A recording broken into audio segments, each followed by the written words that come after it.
at the Boo Boo Pharmacy today? Fingers crossed we learned something useful.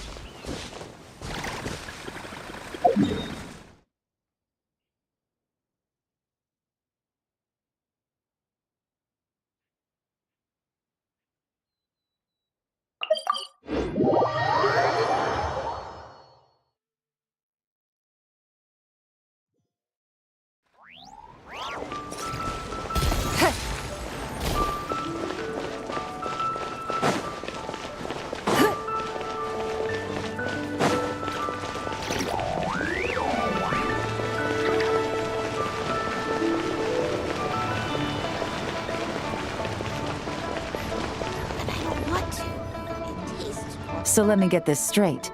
The patient disappeared right as you were delivering the medicine. I know it's hard to believe, but that's exactly what happened. It's true.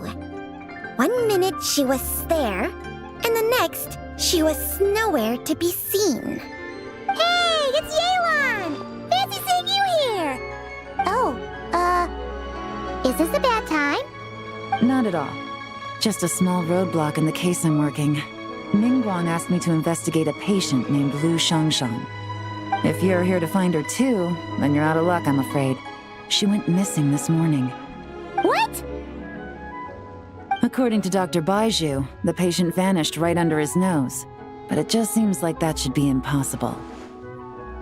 There 1 second, then gone the next? Pretty sure Xiao can do something like that.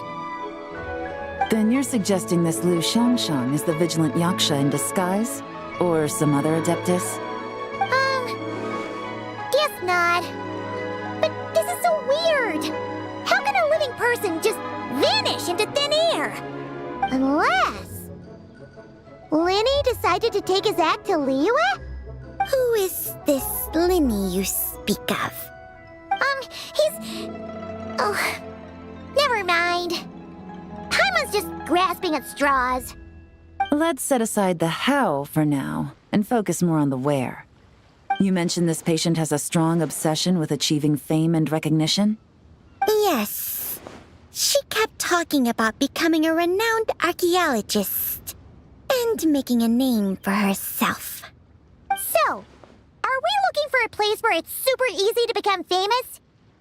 I think we should check out the Xiao Lantern crafting stalls.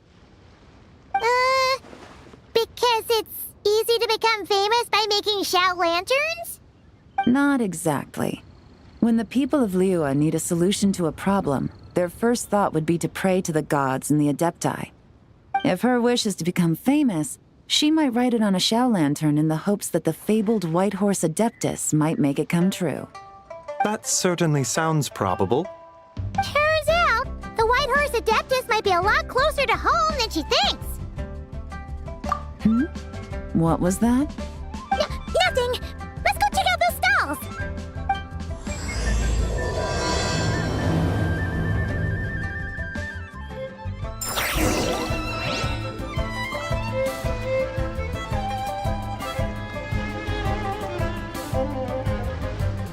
Is it possible I was just imagining things? But I saw it too. We can't both have been imagining it.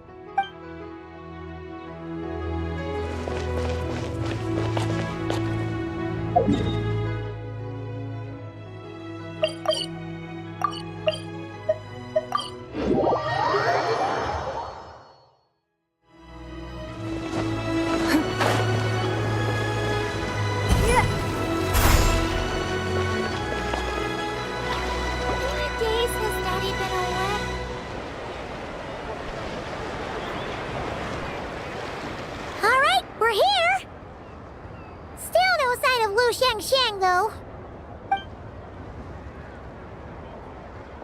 As long as you're patient enough, Paimon, you'll find that hunting down people is no different from hunting boars. We need to blend into the environment, or we risk alerting the target. So as far as everyone here is concerned, we're just ordinary tourists. Oh, okay. If we need to blend in, then let's make some Xiao Lanterns and write our wishes down, like everyone else. What's your New Year's wish, Yelan? I haven't given it much thought. and it can't be work-related. You gotta take a break once in a while, right? You're always sticking out this suspect, tailing that criminal, hunting down this gang or that. Which is super amazing and all, but it's gotta be exhausting.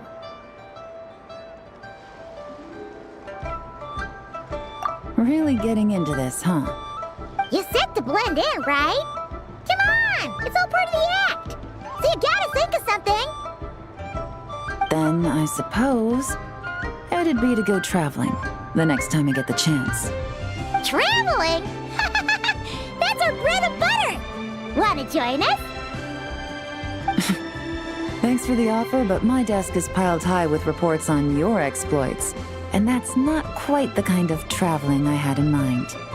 I was thinking more the lie down and do absolutely nothing kind of travel. Ah, something a bit more easy and breezy, right? Hey, wait! We know just the place! The Easy Breeze Holiday Resort in Netland! It's super relaxing and full of fun activities! You've got the beautiful ocean and tons of cute little creatures called Asha! Seriously, you gotta go! I suppose I'll have to check it out. Hey guys, happy Lantern Rite! What a coincidence! You here to make shell lanterns too? Well, it's that time of year, am I right? Thought I'd join in on the fun. You can't have Lantern Rite without making one of these. What you gonna wish for? Aw, man, it's kind of embarrassing, but whatever. The truth is, the mighty mythical beasts are seriously struggling with recruitment. So I'm hoping to find a few apprentices and teach them the art of wushu dancing. Awesome! Shurfugami, here we come! Whoa there, Paimon. One step at a time. I actually need to find people first. Yeah, but Paimon bets people will jump at the chance to learn from you! Well, I wouldn't be so sure. Wushu dancing is super physical and takes a lot of hard work to master, so it's not easy to find people. At this point, if the Adepti can't help me, no one can. I'll do it! Huh? You just said you wanted an apprentice, right? Well, I'm offering. What do you think? Whoa, the White Horse Adeptus works faster than I thought. Traveler, it's her. Lu Shangshan. Our target! Hey! Didn't you hear me? I said I wanted to be your apprentice! No need to shout. I heard you the first time. What's your name? Step back a bit, Gaming. This person could be dangerous. What? Hey! What are you trying to do? Do you know who I am? Get back! Lu Shangshang, we have no intention of harming you. We just need to ask you a few questions. Get back, I said! Try to remain calm. If you come any closer, I'll...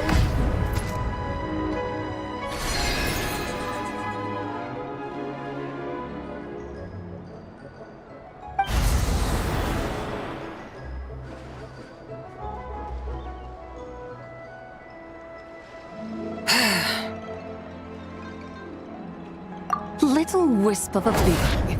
How are you able to see me?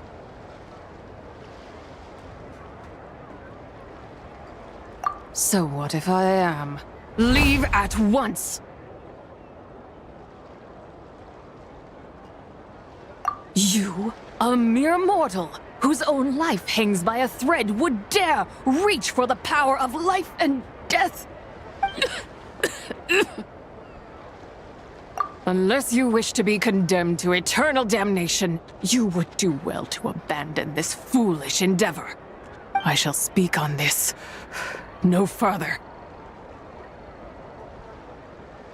Don't come any closer. How did I get here? Who are you people? playing dumb, are we? Save it. We know you attacked those people at Wanmin Restaurant.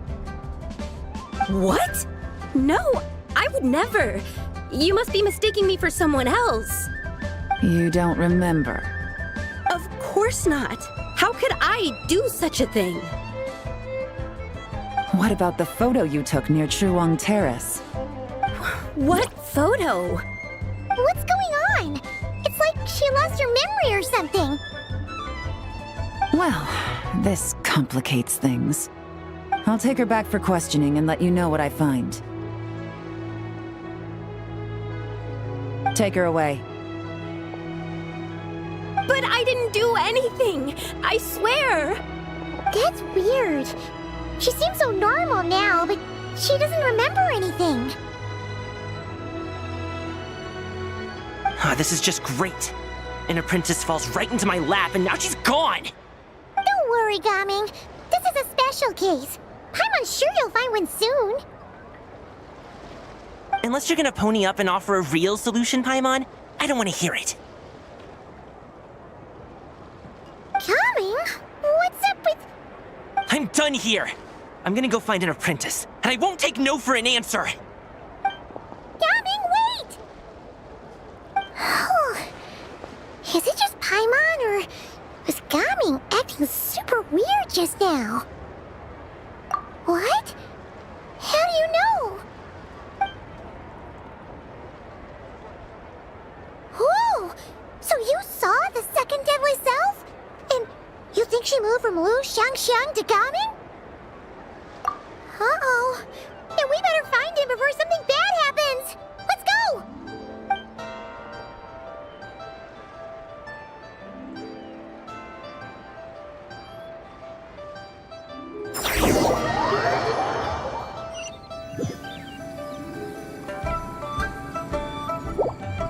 Alas, why must Cloud Retainer inflict such woe upon us, Mooncarver? By the order of Rex Lapis, we were supposed to make haste to the harbor to stand watch. Yet we arrived late, for you, in your inscrutable wisdom, chose that very moment to tend the mint. It is no wonder Cloud Retainer banished us to the wilderness in anger.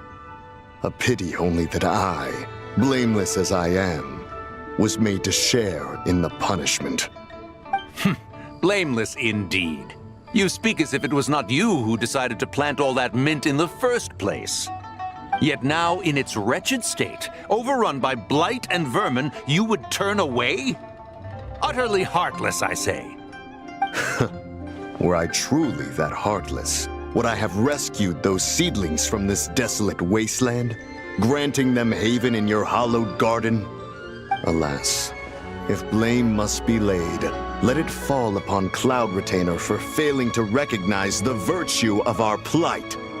Ah, at last a sentiment with which I can agree. If ever Cloud Retainer is away, we should steal into her abode and plant a veritable field of mint. A tempting little ruse, is it not?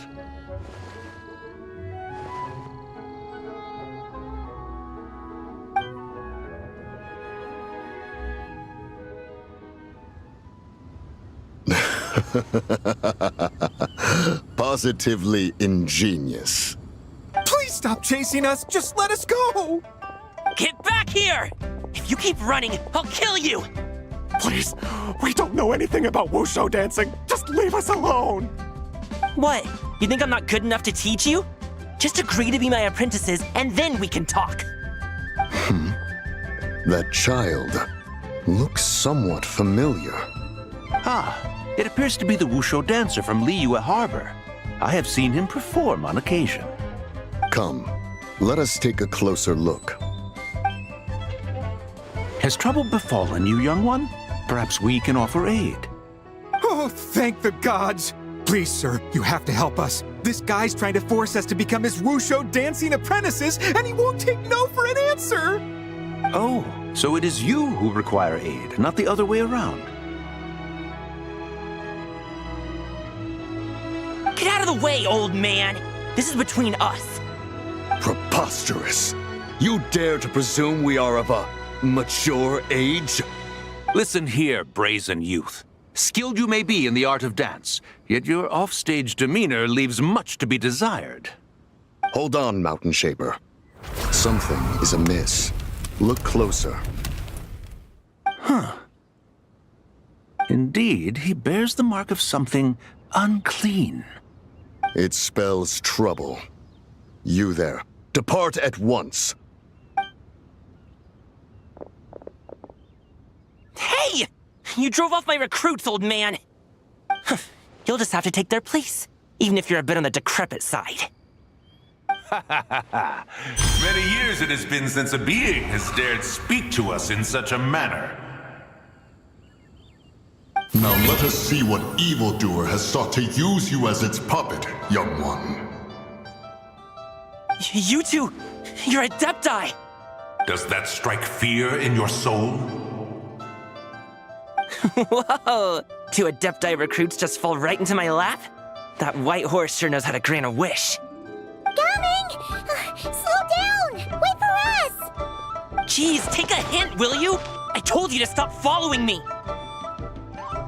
Traveler, Paimon, keep your distance from this youth. Evil has taken a hold of him. We know! It's one of the White Horse Adeptus' deadly selves! She's possessing Gaming! The White Horse Adeptus' deadly selves?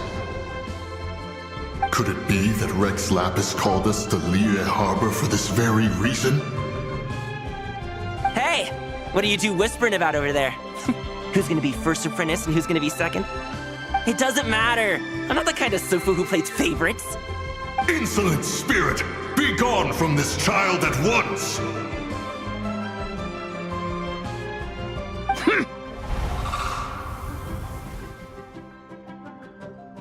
Little mite of a mortal. Getting in my way again, I see. That is no concern of yours. No. Only by doing it myself will I find peace. Otherwise, rage will consume me. If I lose control, all will turn to dust. The curse of time. The memories this body holds. Come no closer. This is your final warning. Insolent spirit! Be gone from this child at once! Huh? Traveler and Paimon? And 2 Adepti? Where are we? Weren't we just making Xiao lanterns in the harbor? Gaming! You're back! Ah! The sun is most scorching. Agitation stirs within me. I require cooling mint to beat this heat. And speaking of, Cloud Retainer has scorned this verdant wonder long enough. It is time for her to feel its wrath. The wrath of mint! Mountain Shaper, where are you going? Oh no! No, Mountain Shaper's acting weird! Oh, you don't think it's spread to him, do you? Spread to him? Quickly now, explain to me what has been happening.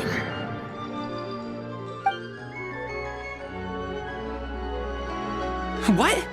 Was I really that rude? Jeez, someone get my dad to throw a slipper at me. I'm so... Whoa! You okay, Gaming? He is fine. It is simply exhaustion. But to think Mountain Shaper would succumb to something like this, it is most unexpected. So, what do we do? We can't just leave Gaming like this, but we can't ignore Mountain Shaper either, right? My cultivation level rivals that of Mountain Shaper. Were I to give chase, Zizha would but flee from his form and take refuge in mine. Seek out Streetward Rambler. Cloud Retainer and the Conqueror of Demons should be with her. I shall take this child back to the harbor and join you post-haste. Cool! What are all the Adepti doing together? Rex Lapis charged us with keeping watch over Liyue Harbor should danger rear its head. I dare say this is the very crisis he anticipated. Come, we must devise a strategy before confronting Zizha.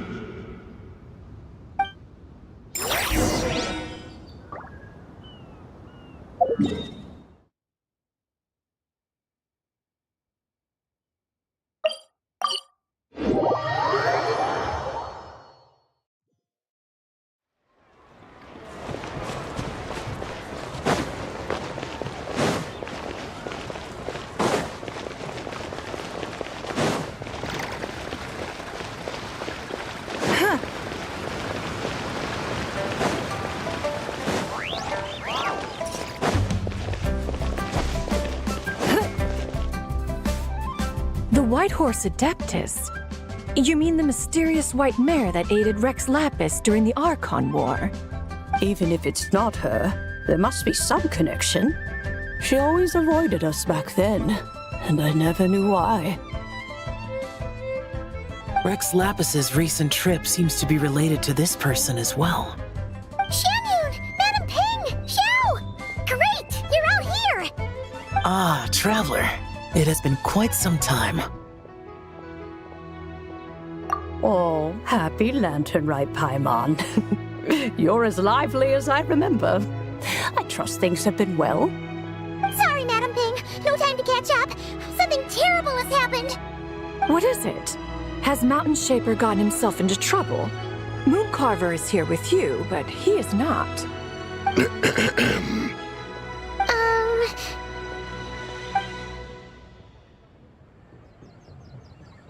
The Wrath of Mint? That old fool dares to utter such nonsense behind one's back.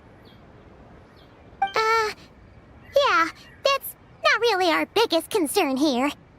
So, even a mere deadly self of the White Horse Adeptus was able to possess Mountain Shaper and affect his mind. No wonder Rex Lapis told us to gather here and await his orders. Mountain Shaper's cultivation is inadequate. He was caught unprepared. Were it one of us, Zizha would hardly have found a vessel quite so ready for the taking. Hey, that's not what you said earlier. Where is Mountain Shaper now? A question that hardly bears pondering. Obviously, he intends to plant mint in the vicinity of one's abode. Ah, then he poses no great threat. We might as well let him be.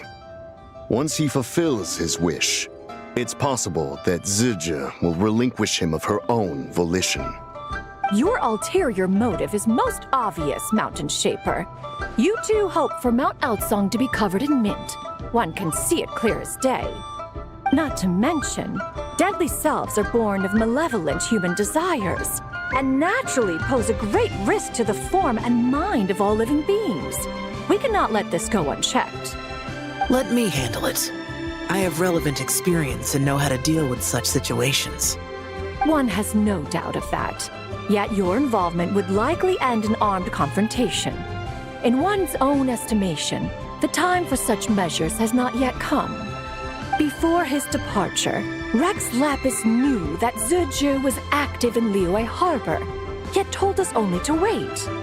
It would seem, then, that Rex Lapis did not believe extreme measures were warranted here. Yes, this is quite a peculiar case.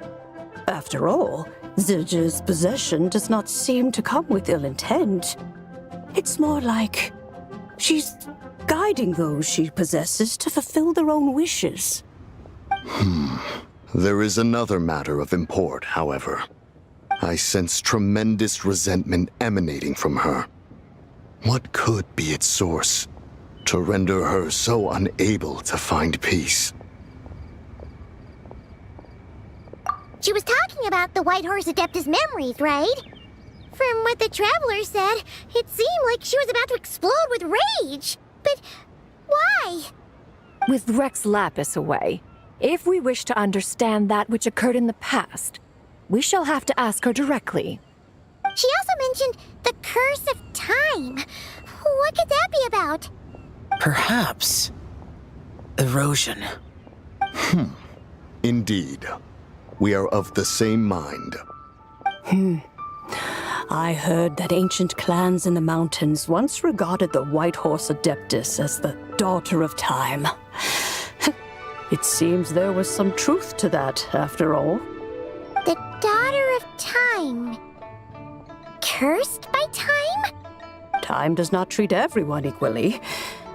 The longer you dwell in this world, the more it takes from you. Then what do we do? One has devised a solution. Based on what you have told us, it seems that Zuje is in the habit of leaping to a different host when provoked. One's plan is for us to block all escape routes while you confront Mountain Shaper, forcing Zuje to reveal herself. Then, if prior experience stands, she will have no choice but to possess you. However, not only are you able to sense it, you are also unaffected by the peculiar state of stasis.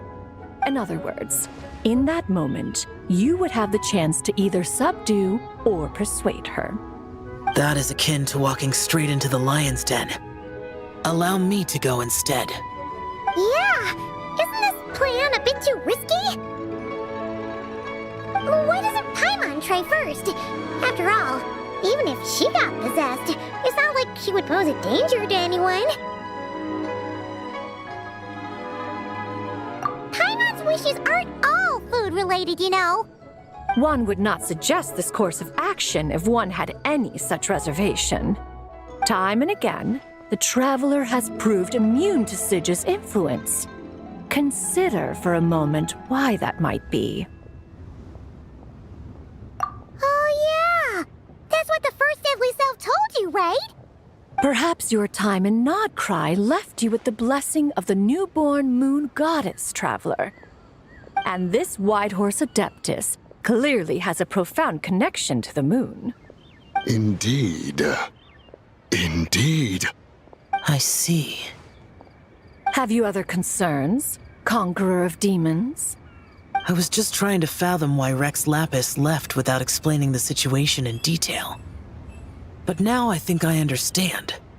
Rex Lapis entrusted this matter to the Traveler, which means in his estimation, the Traveler must be the key to its resolution. So I have no other concern. I trust Rex Lapis, and I trust you. Then we are all in agreement on proceeding with this plan? Very well. We should depart at once, lest we lose our chance. Let us see whether that old fool truly dares to face one's abode with Mint.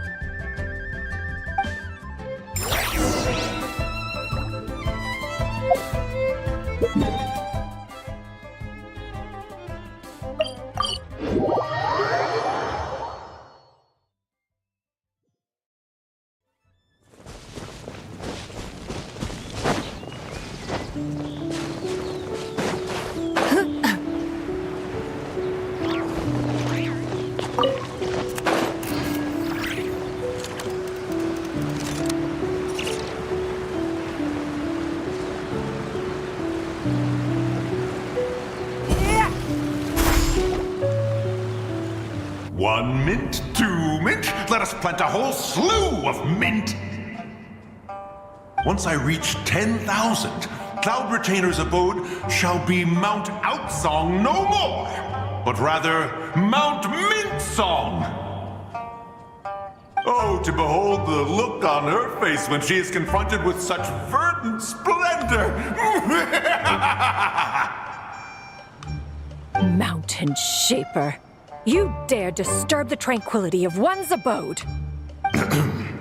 Do not take personal offense, Cloud Retainer. He is not in control of his faculties. Exactly. Let it go this once. Zuje is the one driving him to do this. Huh? But Zuje just helps people fulfill their own wishes and desires. Not now, Paimon. Oops. Sorry, Mountain Shaper. Paimon might have just thrown you under the bus. When he wakes up, we shall have words. Everyone, to your positions.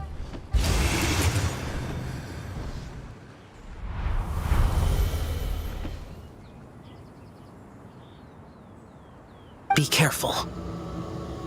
A pest? I must catch it! Again!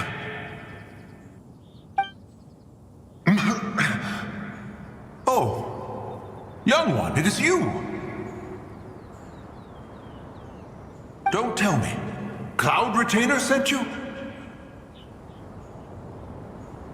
Ha! Such brazen insolence! Such presumption, such boundless avarice. That wretched adept's impudence knows no end. If she dares lay a finger on my garden, I shall smash her cuisine machine to pieces! You think I am one to fold so easily?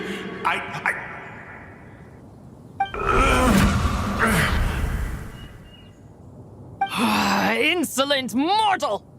Time and again, you interfere in that which is beyond you. You make it exceedingly difficult to contain my rage. You have no conception of that which you seek. It is forbidden! You know nothing of my past. My warning was given. The cost entwined with this is beyond what you can bear. Stubborn mortal! You... Very well.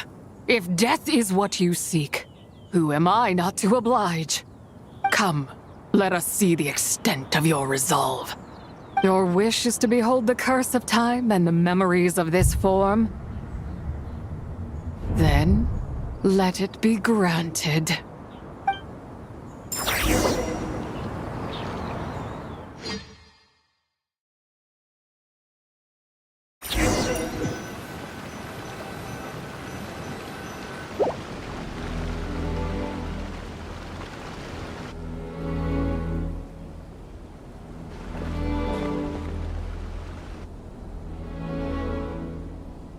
You who seek death, stand before me. My prison. I was merely a trace of impure energy within Zapai's immortal body. When her soul was shattered, it should have been the end of me. But then, the one who governs time descended from on high and froze the moment of her death. And so, I remain in this world, unable to find release. A mortal who knows of her existence and would dare to speak her name. Who are you?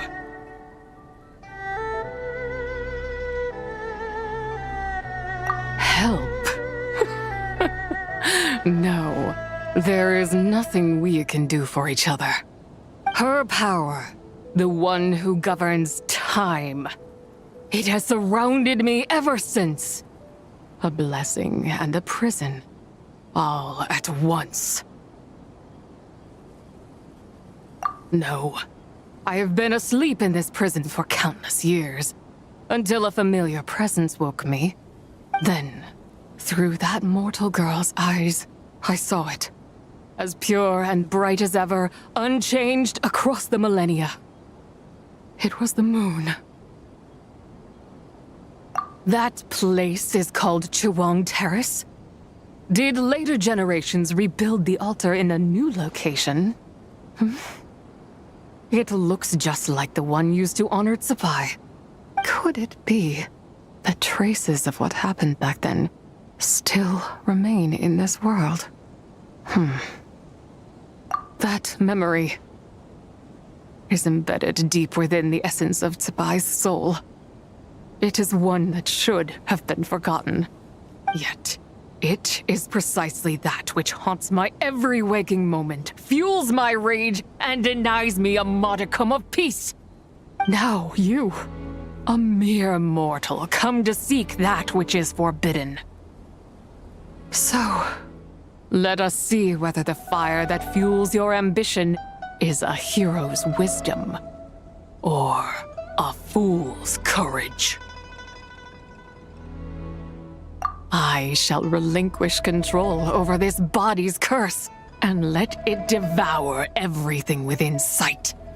Run as fast as you can, lest this prison become your grave. Look, it draws near. The river of time, come to sweep all into oblivion. A torrent of tears for the dead and departed. I shall wait for you at the end, mortal. Evade being swept up in its waters, and I will show you everything. Fail, and we shall sink into oblivion together.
I did not expect that you would make it to the end.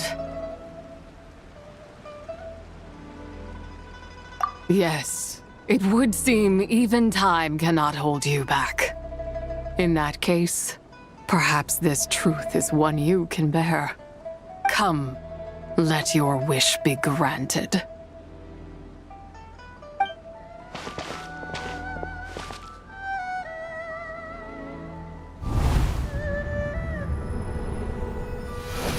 Under moon eternal, in radiant night, a maiden grants silk, soft and light. Under moon iridescent, in night divine, a maiden grants fiber for cloth so fine. Under moon of the frost, in night so great, a maiden grants tools to divine our fate. What are Mom and Dad doing? Shh, just make a wish. The kind Adeptus on the moon is listening.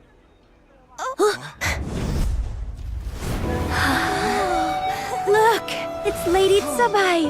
Wow, Lady Tsabai? Is she powerful? Of course. She taught us how to grow grain and beans, millet and rice, how to peel hemp and reel silk, spin thread and weave cloth, how to cut stone and build houses, cast bronze and forge tools.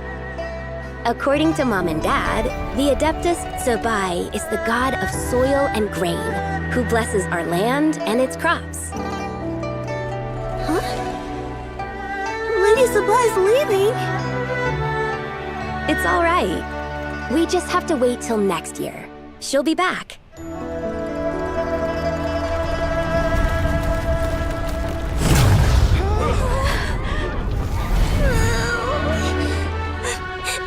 Mom and Dad are gone. Why hasn't Lady Tsabai returned? She'll come. We just have to believe.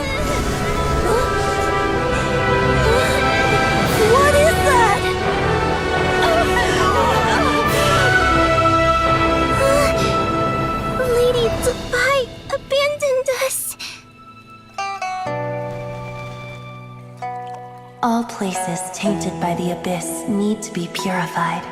That includes Long Gone. And what of its people? You know what will happen. You are but an emissary to the mortal realm. This is Heaven's will.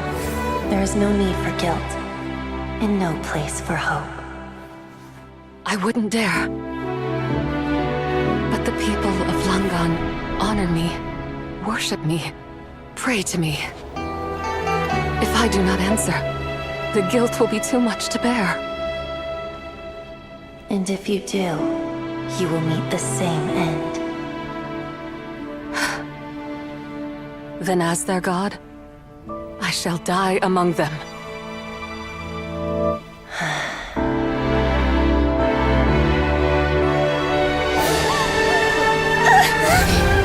Look! Radiant Senpai came to save us! I knew she wouldn't abandon us! Run!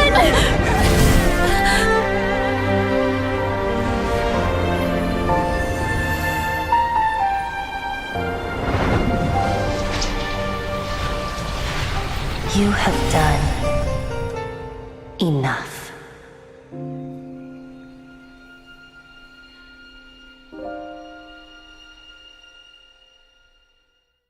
Now you know the truth.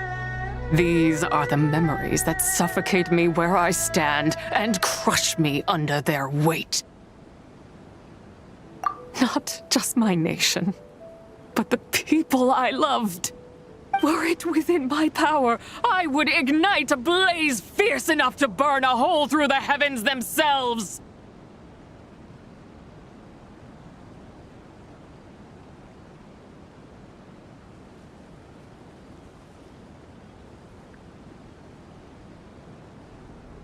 It was a time of war, one that ravaged heaven and earth. Remnants of the battles, tainted with cursed power, fell from on high and devastated Langan. The heavens decreed that the tainted filth had to be cleansed. No matter the cost, if I just had more time, I could have helped more people to escape.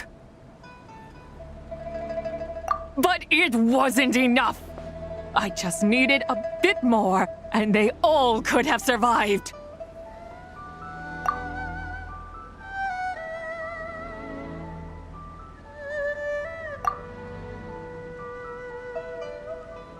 I never imagined there would come a day where I found peace. So long this rage has been within me. Yet here in this moment, it has stilled at last. Thank you. If you wish to bring Tsubai back to life, mortal, then you may take the part of her soul that lives in me. Just remember, from this moment onward, the fate of Langan's fallen rests on your shoulders, and that cannot now be changed. As I said before, I am but a remnant of Tsubai's adeptal form, a manifestation of her wrath that was not meant to linger in this world. By taking away this fragment of her soul, you take away my shackles as well. So, let it be done.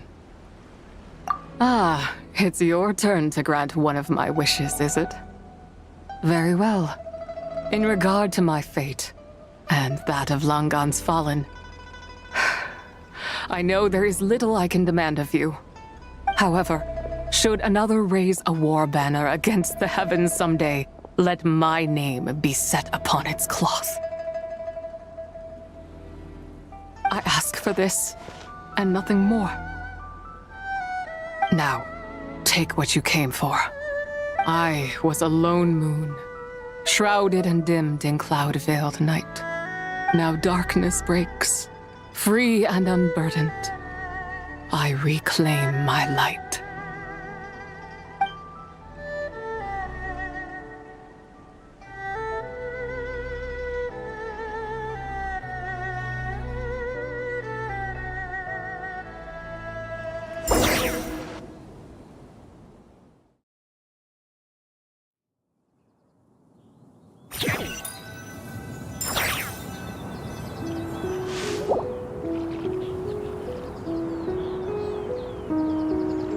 think I am one to fold so easily?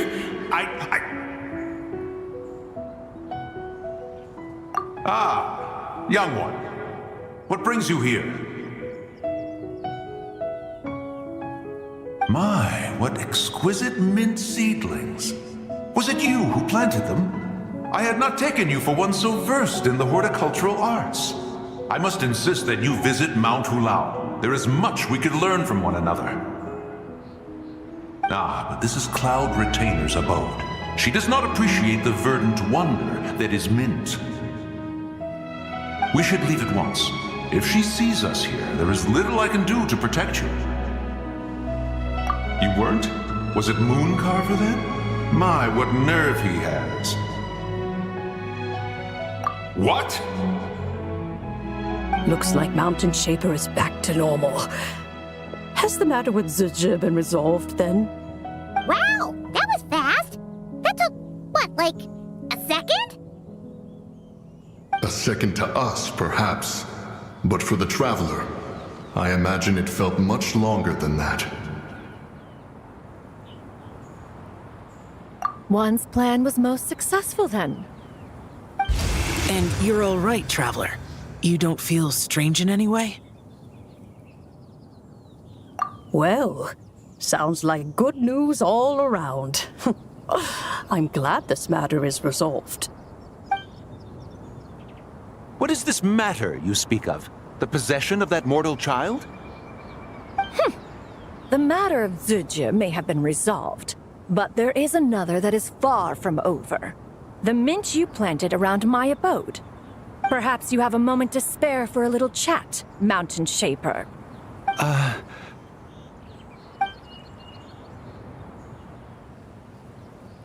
You seem reluctant to talk in detail about what happened with Zizha.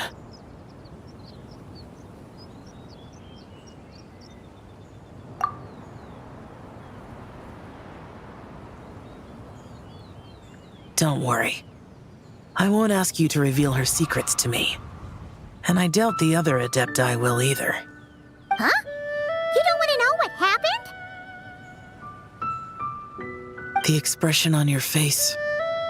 I know it well, Traveler. It's one I've seen Rex Lapis wear on many occasions.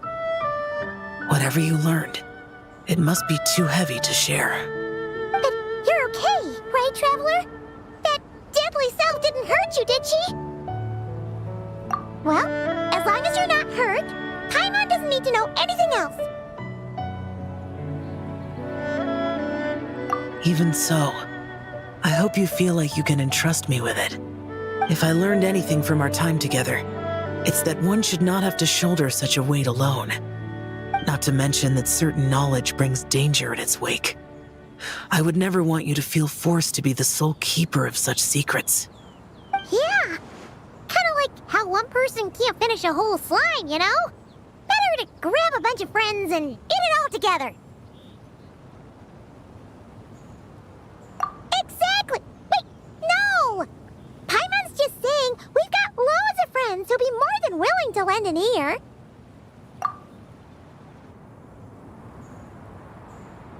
I never knew there was such a tragic chapter in the ancient past of this land. So, the people of that nation worship the White Horse Adeptus as the god of soil and grain. It would seem, then, that Rex Lapis had a similar reason for withholding the details of his recent trip. I've often wondered if he had companions to stand by him before we met. Or if he was forced to face things alone. Regardless, Lantern Rite takes place in 2 days. Let's meet back up again there.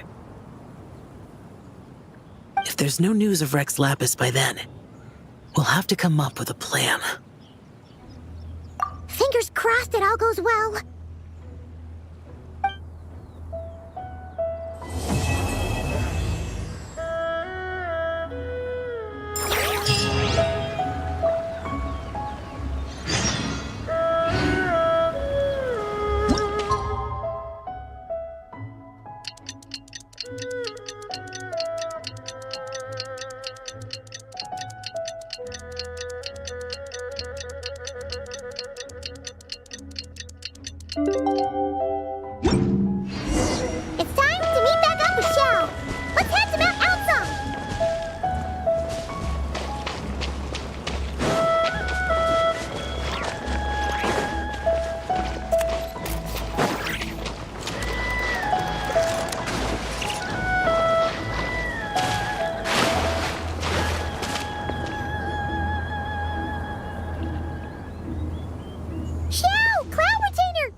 2 Adepti?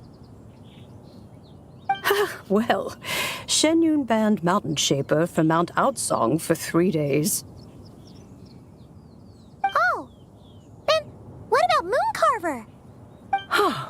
The scheme to plant mint in one's abode was one those two fools devised together? And when it comes to punishment, one does not discriminate. His banishment ends in 3 days as well. Wow, that's pretty harsh, Cloud Retainer. Let's get down to business. We have news of Rex Lapis. Huh? Isn't that... Yes, Rex Lapis's geopillar. It descended from on high this morning. He must have sent it for a reason, but it does not respond to our touch. So, what does it mean? Is he in trouble? Not necessarily. It could be a message only a specific person is meant to receive. Traveler, you alone spoke to Rex Lapis before he left. Oh, so it must be for the Traveler. Give it a try.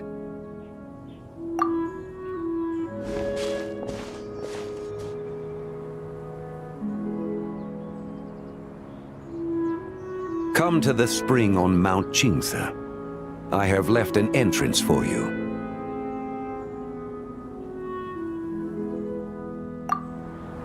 Well? Just as one surmised, it seems that Rex Lapis will not countenance our involvement in this matter. That would not surprise me in the slightest. He's always had a soft spot for the Traveler, after all. But be that as it may, we have served Rex Lapis for millennia now. In other words, I'm sure this has nothing to do with favoritism. He's probably just trying to protect us. That's right. So you mustn't let your guard down, even if Rex Lapis is by your side. All right, let's get going. We'll try not to keep you all waiting.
Keep your eyes peeled.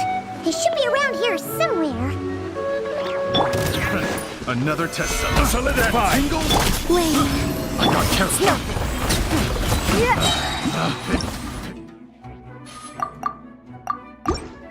Wrong test subject.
could have imagined that the once mighty Geo Archon might end up so, sitting on a humble stool in the woods, quietly weaving moon lanterns? You really do look like an old man now. This is a Shao lantern, not a moon lantern. In ages past, when the gods waged war and the world was in turmoil, these lanterns were lit to guide fallen warriors back to their homes. Had you tarried in the mortal realm for but a little while longer, you might have become quite accustomed to them. Even so, it bears such a striking resemblance to the moon lanterns they used to offer up to the heavens. Could this truly be mere coincidence? Perhaps in some sense it is, yet in another, it isn't. For instance, who is to say that some of Langan's magnificent jade did not become part of the very foundations upon which Liyue Harbor now stands? It is conceivable that this ritual was transmitted in such a manner too. Now, let's not let ourselves get carried away. For all its splendor, do not forget that, in the end, even Langan could not escape its heaven-sent fate. Alas, it is just a pity that the little creatures of this world may never again lift their eyes to the moon, even should misfortune befall them. But you, Geolord, now that you rule this realm, why take the trouble, not to mention the risk, to visit one who bears such profound guilt as I? Are you not afraid that you might be sullied by the curse of time that was laid upon me? There is no risk to speak of. At least, not in comparison to that which you took when you defied the heavens all that time ago. As I have stated, time and again, it was not I who defied the heavens. Geolord, the ancient affairs of Langan have nothing to do with me, for I am but one of her deadly selves, severed before her demise. My name is not Zibai, but Zichao. Surely you did not take us for one and the same solely on the basis that we may all assume the form of white horses? Sorry to break it to you, but you seem to have found yourself the wrong white horse. Anyway, do tell me, what urgent matter brings you here? Very well then. I have come to ask for Zibai's shade. Oh? So, the Geolord has set his sights upon Zibai's human soul. And what is it that you intend to do with it? The world outside is changing. With the new moon's birth, the confines of the Shadow Moon are gradually disintegrating. In other words, the heavenly soul is set to return. Consequently, strange phenomena have manifested within Langan's former domain, leading to the earthly soul's reappearance as well. The last of the trio, the human soul, is in your possession. Most intriguing. My intention is to gather all three together, so that an old friend may finally make her return. I must admit, it seems that some remarkable affairs are coming to pass in the outside world. Yet there is one thing you seem to have overlooked, Lord of Geo. Back in the day, it was you that freed me from that painting. And afterwards, I took up arms in your name. Together we first subdued Chenyu Vale, then brought peace to Mount Qingse. It was for this cause that the contract between us was made. But now that the debt has been repaid, what cause have you to expect my aid? Zibai and I have long been friends. Given not only that you were manifested from a corrupt desire within her divine form, but that you also possess a fragment of her soul, how can you purport to be the wrong white horse? I think you'll find that we are now as separate and distinct as any two beings ever were. What once shone with radiant purity has long become dust. What you see is no longer what it was. Oh, great Lord of Geo. Should this still be unclear to you, I bid you take your leave. It seems that the fault lies in my own lack of consideration. As you wish. I shall let this matter rest. Wait! One moment, if you will. Should this not be your opportunity to propose a new contract? The part where you make me an offer I simply couldn't refuse? Even those puny mortals know how to haggle when striking their bargains. Should you, the famed god of contracts, not likewise strive for success through negotiation? Come now, enough with the posturing. It's time to name your price. Very well. I had, in truth, prepared a new contract for your consideration. I knew you would not come before me unprepared. Yet, you should know that I want for nothing, for I live in the mountains, carefree and untroubled. Occasionally, I even find sport in teasing the mortals who stumble into my presence. Then why persist in telling them those ancient stories?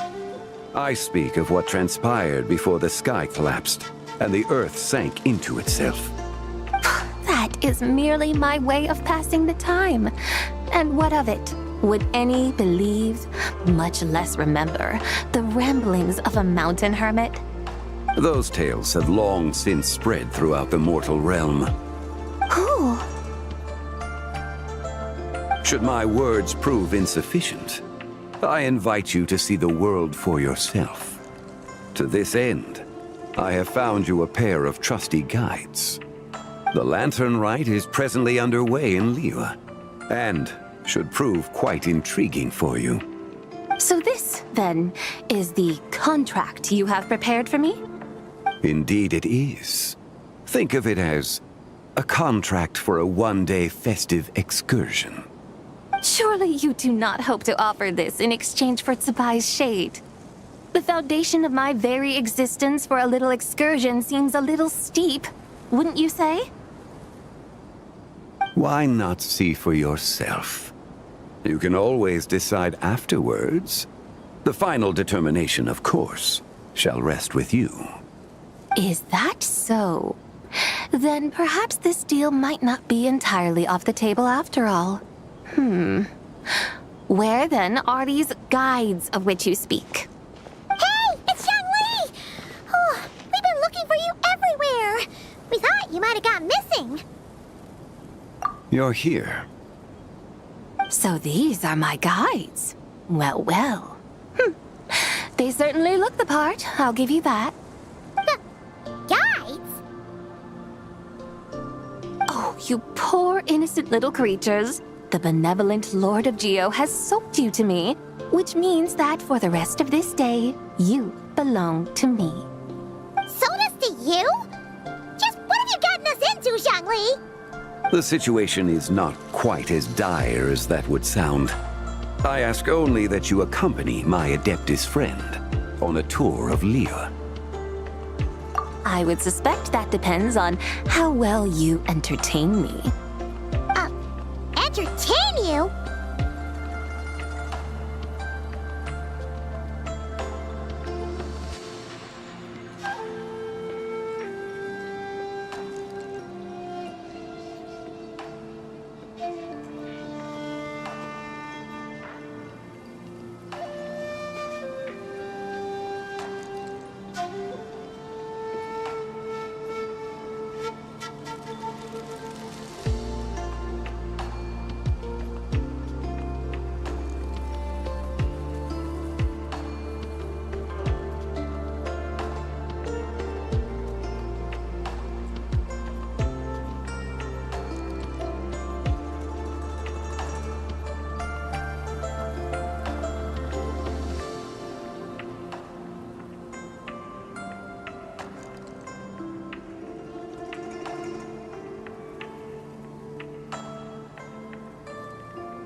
Let us start with this Liyue harbor of which I have heard so much.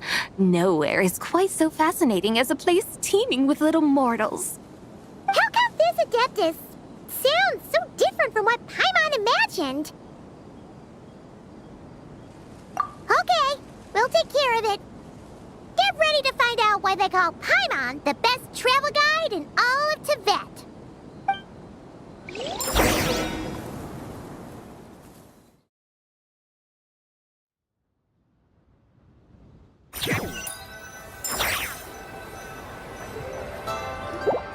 Look!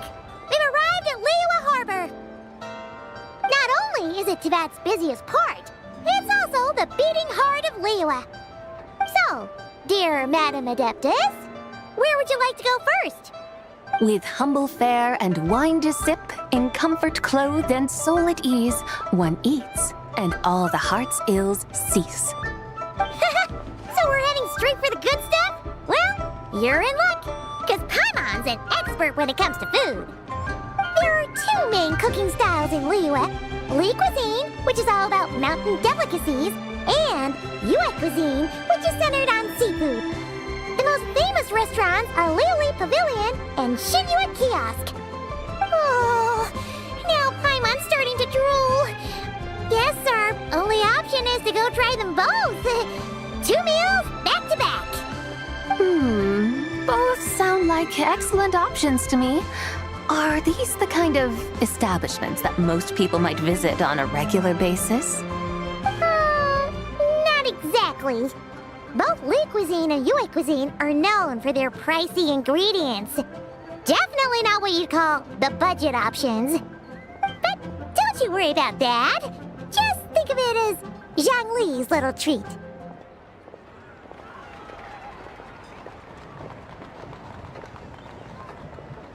Come on! Aren't you supposed to be pals with Hu Tao? I'm unsure we can afford to spend a little more of her mora at least.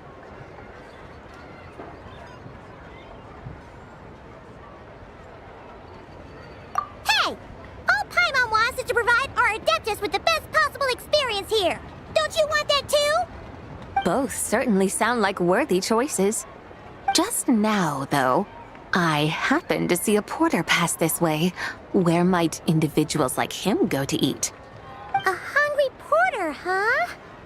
Oh! Paimon knows just the place!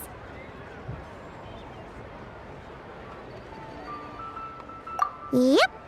Nothing fancy schmancy there. Just tasty dishes made with simple ingredients in a variety of different styles. Most importantly, it's great value for money, too. No wonder everyone loves it, huh? Oh, and the owner happens to be a good friend of ours, too.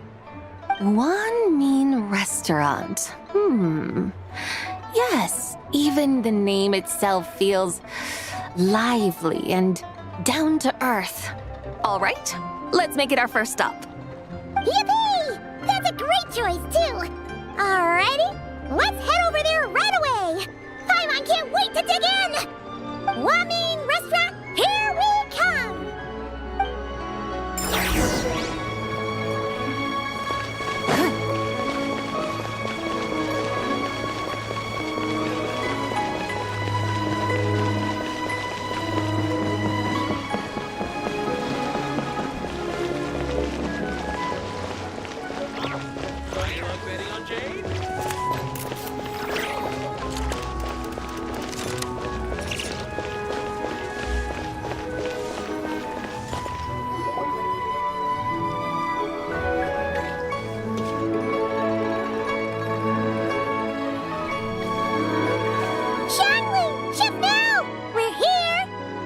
Oh, hello there.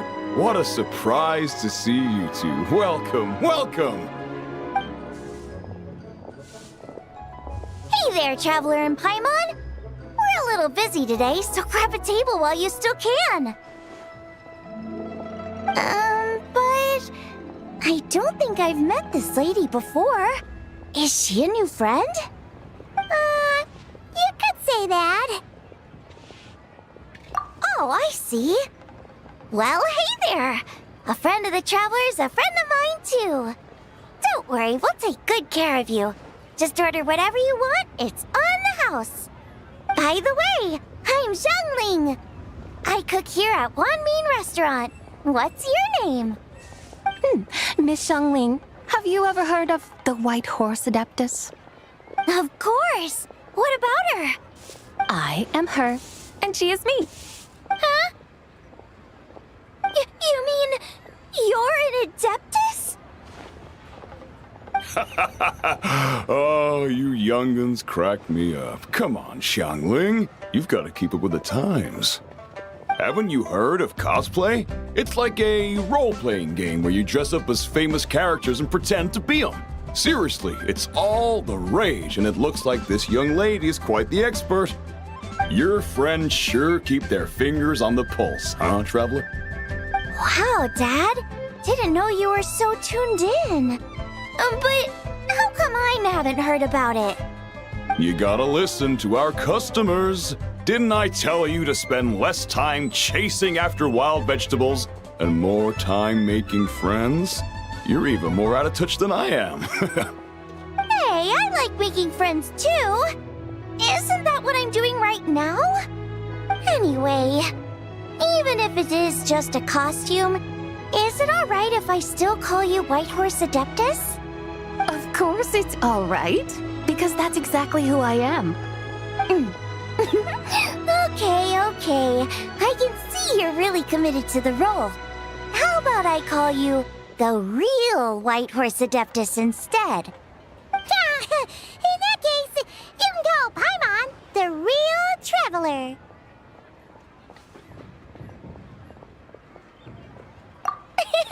Yeah, right. You could have at least switched outfits. Puny mortals. Nevertheless, I suppose it might be amusing to indulge in your little charade for a while at least. All right, go grab yourselves a table. I'll come take your order in a bit.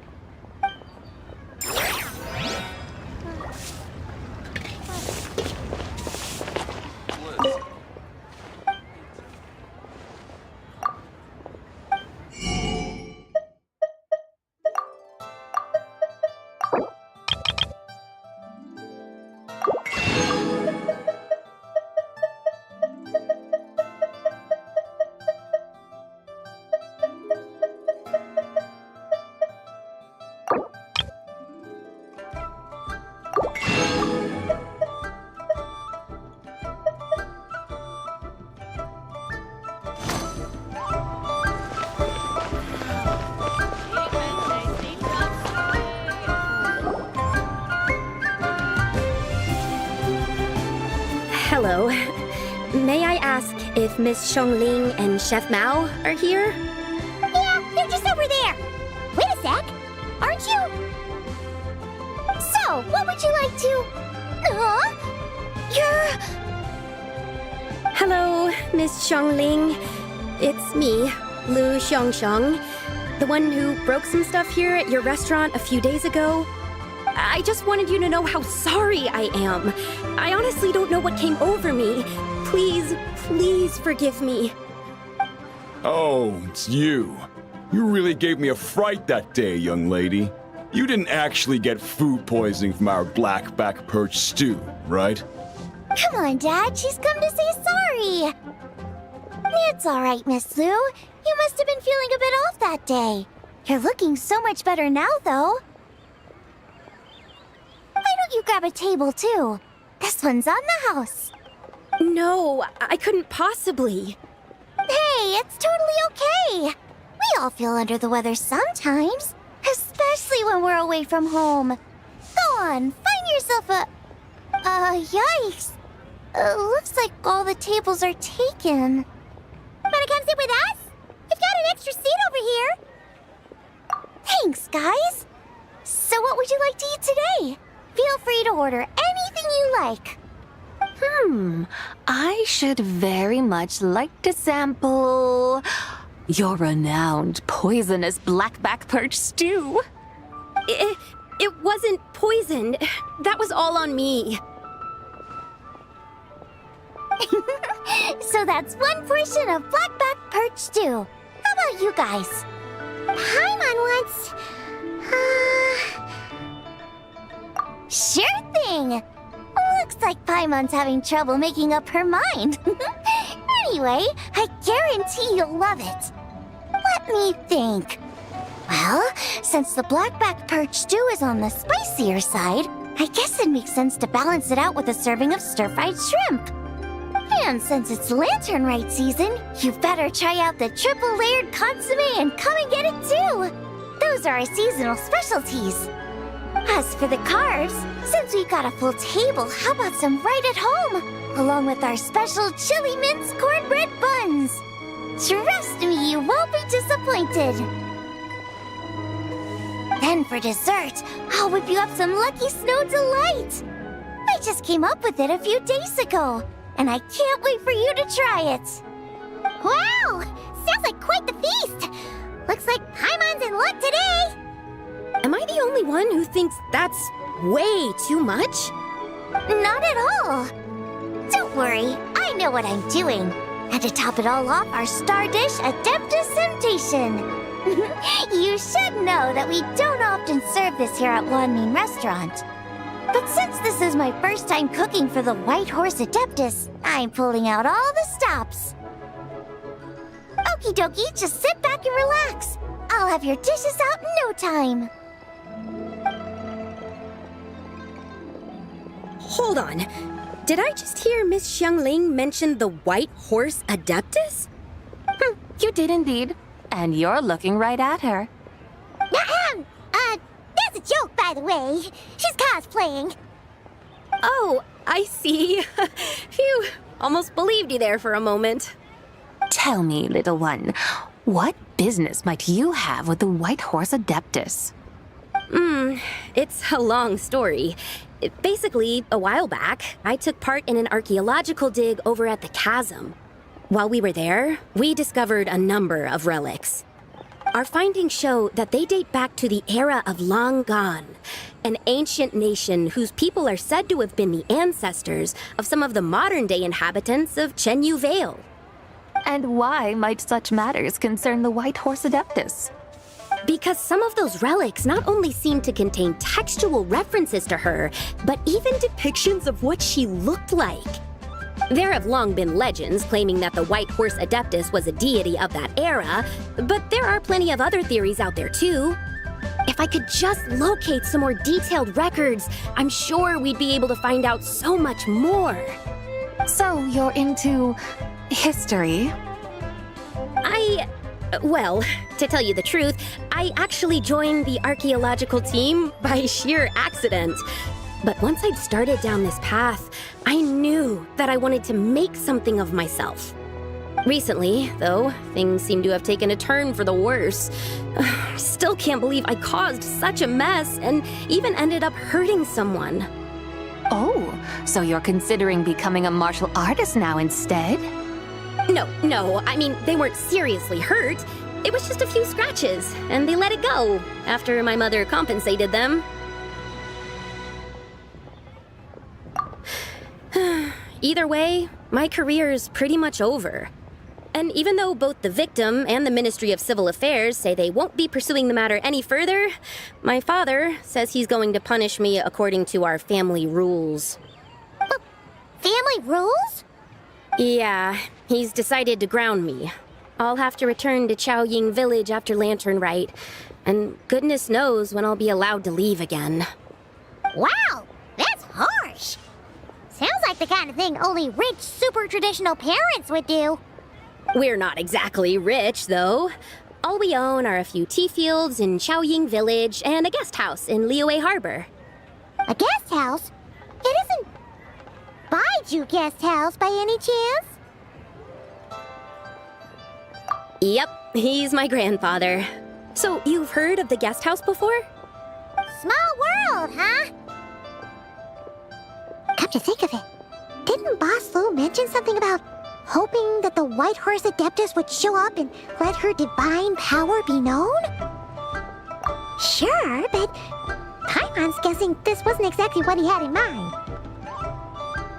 Little one, it sounds to me that your family is rather well off after all. What then drew you to archaeology? Why subject yourself to such unnecessary hardships? Even if I stayed at home, there's no guarantee I'd lead a nice, easy life. Just look at my father. Recently, my grandfather put him in charge of the guest house, and he came up with a bunch of ideas right away, starting with changing its name. That didn't turn out well, though. My grandfather yelled at him for days, even calling him a bad son, and they still haven't let it go. Oh! Paimon thinks we might have heard about that too. Long story short, being dependent on others is never fun. You just end up being completely under their thumb. That's why I want to make it on my own out here, no matter how hard it is. After all, as the saying goes, to rise above others, one must endure the hardest of hardships. What's so funny about that? You poor, innocent little creatures never fail to amuse me. To think you would endure all manner of hardships in your brief time on this mortal plane, and all that merely to rise above others. I would have thought that the wiser path would be to simply roam this world as I do. Huh? Tell me, what is it that you truly delight in? Archaeology? Martial arts? Tea planting? Or perhaps the keeping of a guest house? What I delight in? Yes. Surely there must be something you don't find quite so exhausting. Whatever delights you should not feel like a burden. But do things like that really exist? Of course! Take Miss Xiangling, for instance. I defy you to detect even a hint of hardship on her face when she wields her walking spatula. So, since it seems you are resolved to tread the rocky path, you should strive with all your might to pursue that which brings you delight. You mean, like cosplay? I suppose you might say that. Looks like the White Horse Adeptus is really getting into her role. I think I get what you mean then. Maybe I should have a chat with Miss Xiangling before I head home. Okay, everyone. Sorry to keep you waiting. Here's your food. Wow. It all smells so good.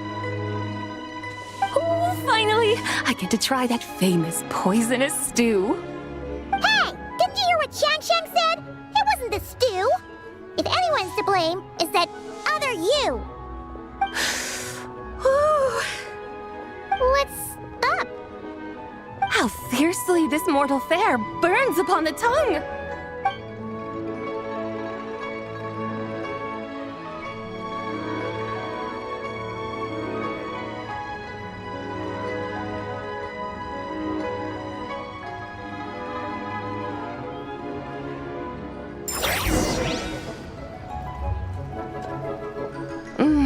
Most satisfying as poisonous stews go. So, where to now? Time, I think, to seek out some diversion? Oh, there's plenty of entertainment options in Liyue. Paimon will tell you that. The locals like to drink tea, walk their pets, play chess, watch operas, attend storytelling performances. Storytelling performances? You know, like listening to people telling stories. They're usually based on old Liyue legends, just like their operas. Stuff like The Divine Damsel of Devastation, Through the Eyes of a Dragon, or The Sanctification of Tao Do. What about the story of the bright moon that sits in the sky above us? Paimon doesn't think she's heard that one. Still, the moon does come up quite a lot. It's even in the name itself. The Yue in Liyue actually means moon. Since we're on the subject, you like telling stories yourself, right? Why don't we go check it out? In that case, I'll have to trouble the two of you to lead the way. Awesome! Let's go! Third round knockout, here we come!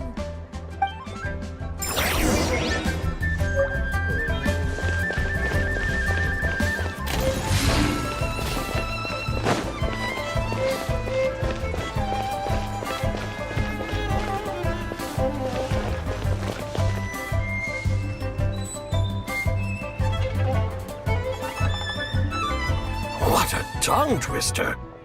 I'd have made a complete fool of myself if I tried to say it on stage without practicing it first.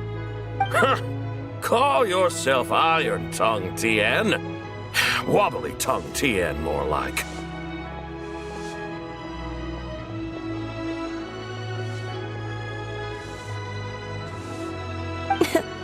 used to have that problem a lot. But if you just take your time to grasp the meaning and commit it to memory, you'll be able to say it smoothly in no time. You're right, Miss Yoon. I'll give it another try. Hey, Yunjin! Fancy seeing you here! What are you two talking about? Ah, Traveler and Paimon, we meet again. And who, may I ask, is this? You may call me the White Horse Adeptus. The White Horse Adeptus? She's not really an Adeptus. I see. Well, it certainly looks like a lot of fun. Oh, funny you mention it. This type of thing is actually something I'm quite familiar with. Once, to perform Through the Eyes of a Dragon, I decided to imagine that I was Rex Lapis himself. It was the only way to truly inhabit his mindset and understand his resolve to quell those demons. Sounds like you just wanted an excuse to feel all big and powerful. Hey, that's... You just don't understand how inspiration works. You're one to talk. Paimon's traveled all over with the Traveler, and she's seen things that would make your jaw drop. All right, then. Since you claim to be so knowledgeable, why don't you prove it by reciting an ancient poem? An ancient poem? Which one? Ha! See? You mean to tell me you've never even heard of the ancient poem called An Ancient Poem?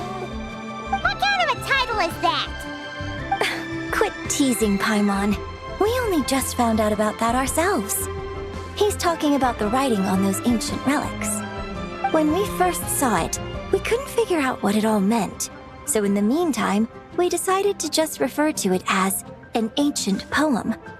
However, thanks to the painstaking work of the scholars who were tasked with decoding it, it seems like that's exactly what it was. Or rather, an ode offered in veneration of the moon and the White Horse Adeptus. Oh yeah! Didn't Kuching mention that before? It's got something to do with Long Gone, right? That is correct. The Ministry of Civil Affairs has issued a notice stating that, although it is true that the moon may disappear tonight, we should be in no danger. In other words, there's nothing to fear. But if you're worried, we can always take a leaf from the Book of the Ancients. By reciting this poem, I mean, and calling for the White Horse Adeptus's aid. If we do that, I'm certain she'll protect our moon and keep us safe. Oh, seriously? Paimon has to get a look at this.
Eternal in radiant night, a maiden grants silk, soft and light?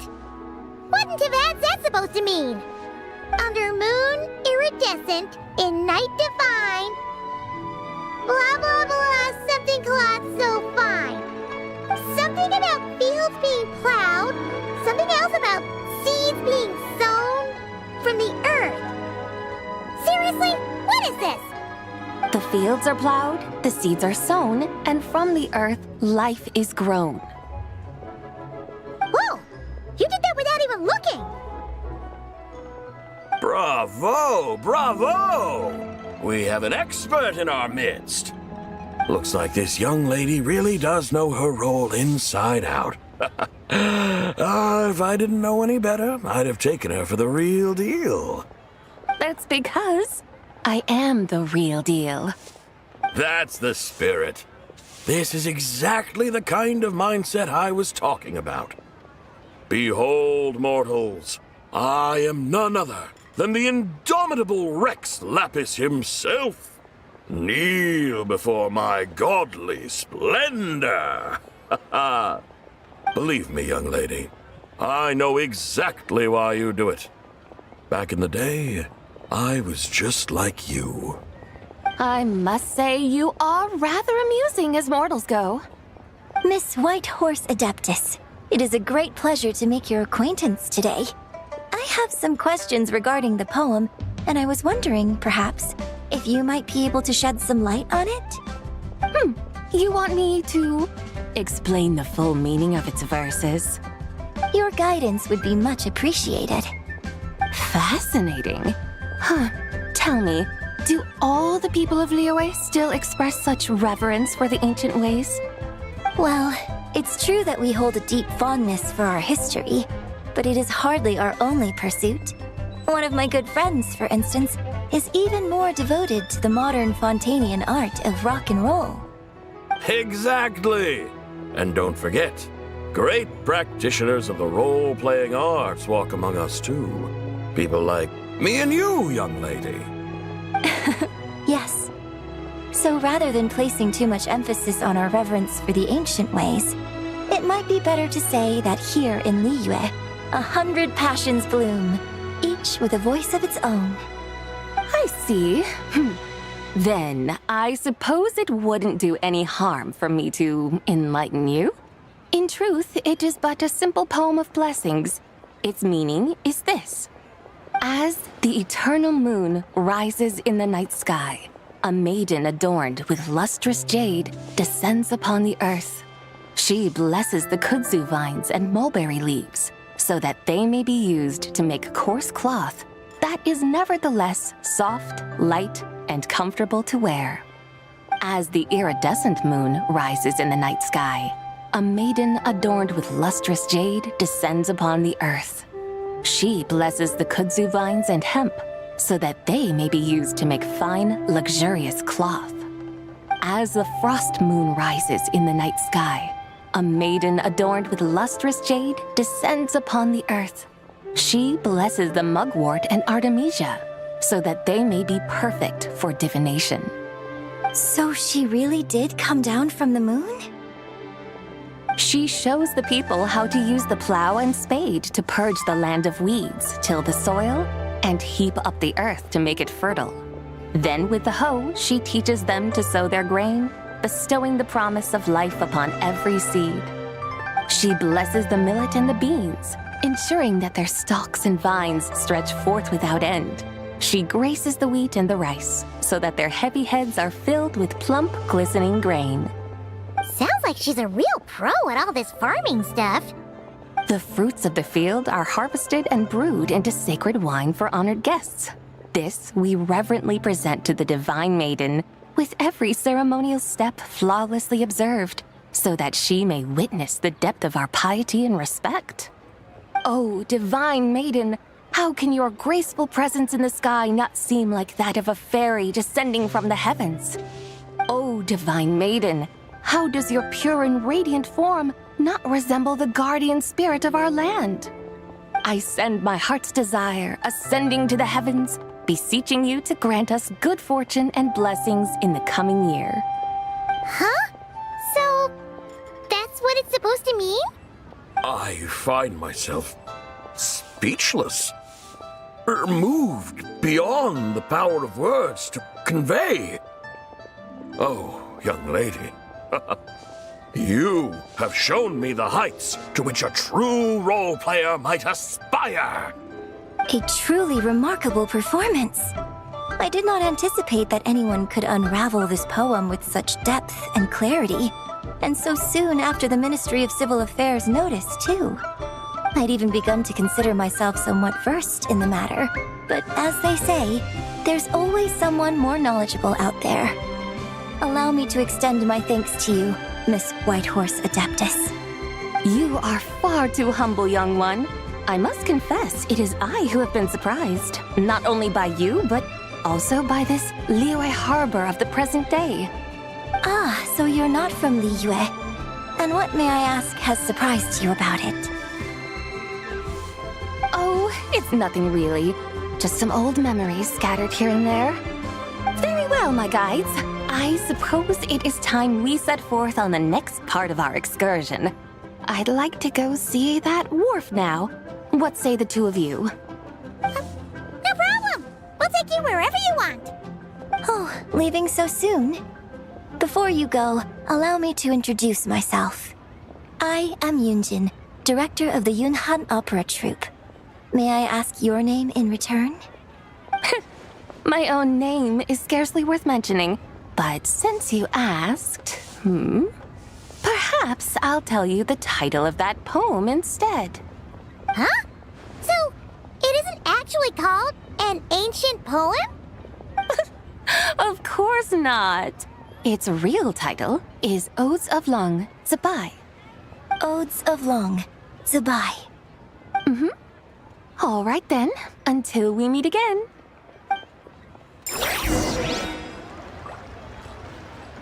Oh there. Come and see these rare and precious curios.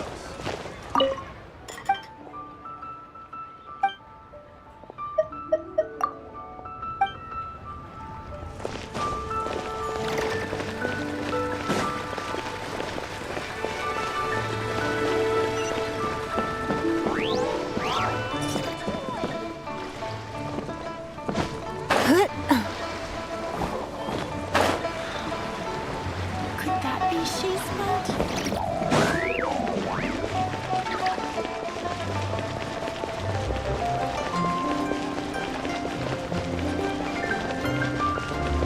Wow, so lively.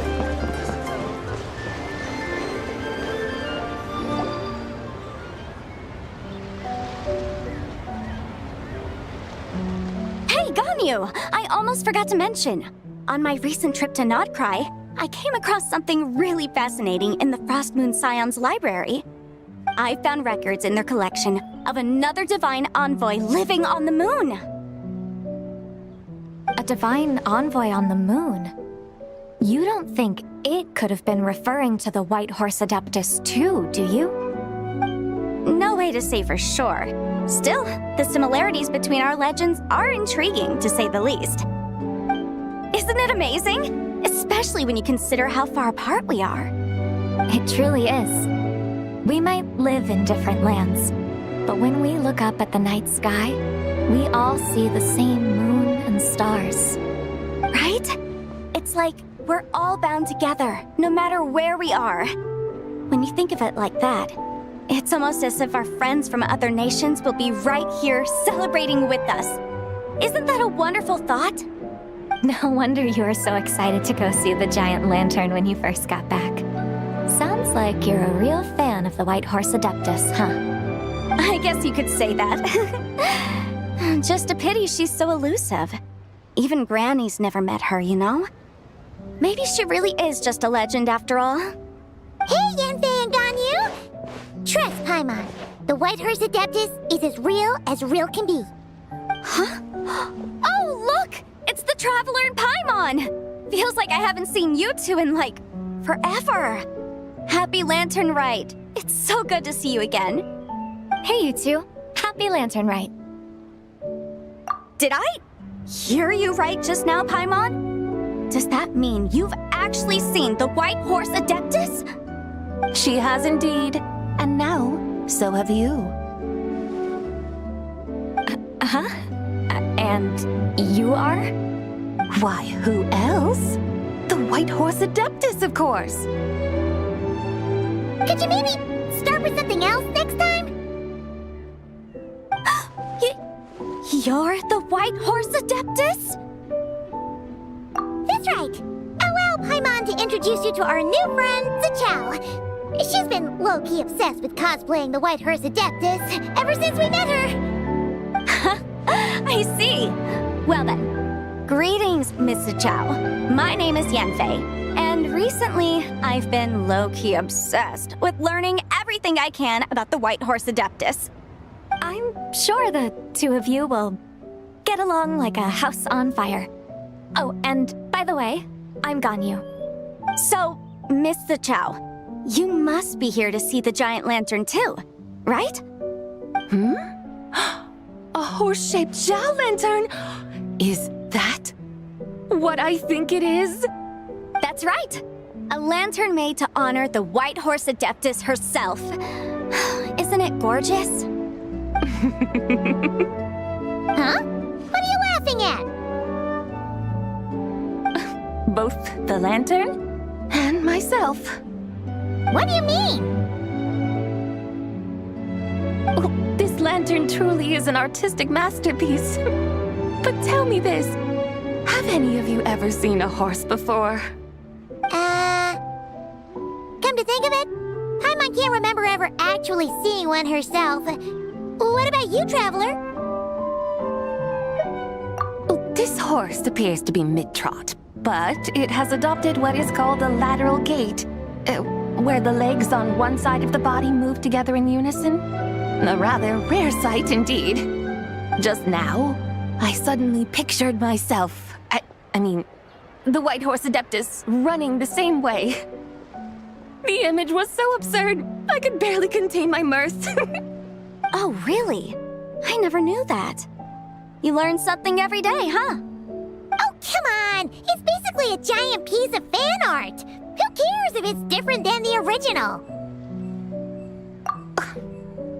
I was merely laughing at my own ignorance. I came here thinking that the White Horse Adeptus's tale had been long forgotten. Yet here I am, gazing upon a lantern made in her honor. Well, you couldn't have been more mistaken. There are so many tales about the White Horse Adeptus, I'm starting to lose count. Just off the top of my head... Just so you know, Yanfei, we've heard it all like a million times before. Uh-huh. But there's one thing I can guarantee that you haven't. Huh? You mean like a new chapter of her stories come to light? Mm-hmm. And I heard it from Ganyu just yesterday. Hey, why don't you share it with the others? Sure, no problem. Where to begin? Do you guys still remember what Liyue's Moon Chase Festival is about? Of course! It's a festival held in honor of the Stove God! That's right. But it took a really long time for the Stove God Festival to become what it is today. In its earliest form, it was actually an adeptal ritual known as the Moon Chase Rite. Paimon remembers Madame Ping mentioning that before, but she never explained exactly what it was. According to Cloud Retainer, the Moon Chase Rite was originally a ritual meant for communicating with the moon. Communicating with the moon? But for what purpose? At first, Cloud Retainer wasn't entirely sure either, as it was always Rex Lapis who performed the ritual. Whoa! Rex Lapis did it himself? Must have been a really important ritual. That's right.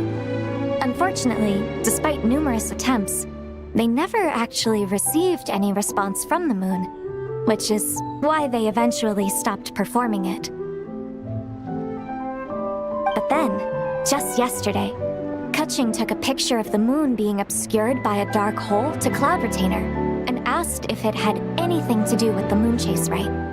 The moment Cloud Retainer saw it, it suddenly dawned on her that the rite might have been an attempt to reach the White Horse Adeptus all along.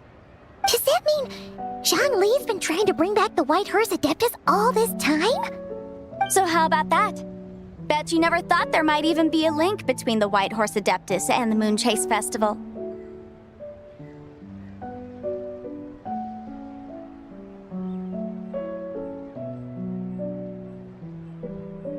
If Kutching hadn't taken that picture to Cloud Retainer, we would never have known any of this. This is probably what Kutching was referring to that day when she mentioned there were some ideas she wanted to follow up on. So, Geo Archon. All this time, you've been striving to awaken her. Huh? Huh? What do you mean, awaken? Nothing. What I truly meant to say was, this new insight you've provided has been truly eye-opening. Oh, by the way, my trusty guides, I've been meaning to ask, where in Liyue Harbor might one enjoy an expansive scenic view? Huh? We're off to the next stop already? But Paimon's barely done digesting that lore bomb just now. All the more reason to find the right spot to let it sink in. Oh, so that's what you're up to. A tour of Liyue Harbor? In that case, if you're looking for a spot with a panoramic view, I'd recommend Yujing Terrace. That's a great idea! Since the terrace is on higher ground, the sea view from up there's so much better. Great! Well, the lantern ride's about to start, so we should get back to Granny's now. Hope to see you all at the festival tonight. Oh, you're off too? All right then. See you both soon. See you soon.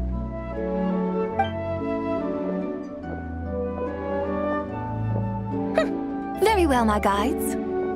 What are we waiting for? Okay, you're the boss. Yujing Terrace it is. After all, the customer's always right. Something else you needed to do? Oh, Paimon likes that idea. And what, may I ask, is a photo? It's this awesome invention that lets you record moments in the blink of an eye. Except, you've got to try not to actually blink. Oh? What must I do in preparation then? Nothing. All you gotta do is choose a pose. The Traveler will handle everything else.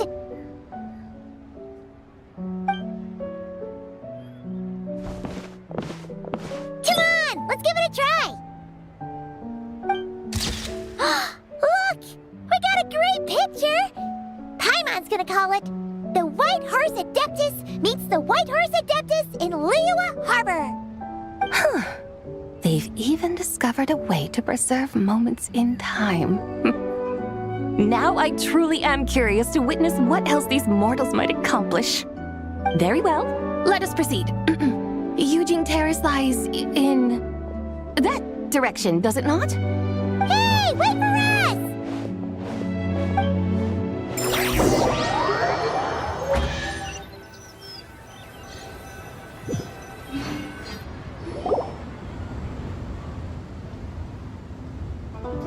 Truly a marvelous view if ever there was one. It seems the charm of this Liyue Harbor is only heightened by the sun's dying light. And soon, people will start releasing their shell lanterns to mark the most important day of the year. Practically everyone will be with their friends and family, eating a big meal, chatting, and even setting off fireworks. Trust Paimon, it'll look even more amazing then. What do you say? Want to stay to see that? No need. Let us bring this weary day to a close. Weary day? You mean you didn't enjoy your tour? I had imagined you would arrange for me to witness some grand spectacle. Perhaps the descent of divine beings, the manifestation of the sacred before mortal eyes, or the appearance of a selfless hero come to aid the helpless and downtrodden. Or, should that not come to pass, then at the very least spend a little more coin. For that, it seems, is how one finds true enjoyment. Alas, but there was none of these. Instead, we merely filled our bellies, listened to tales, and gazed upon a crude imitation of my likeness. And now the sun begins its descent. What a day of quiet tedium. Well, we're so sorry. If we'd known that was what you wanted, we'd have done it all differently. It's all that Zhang Li's fault for not making the customer's requirements clear. Well, it's too late now. Do you still believe I would part with that soul fragment, now so intertwined with my very being? But...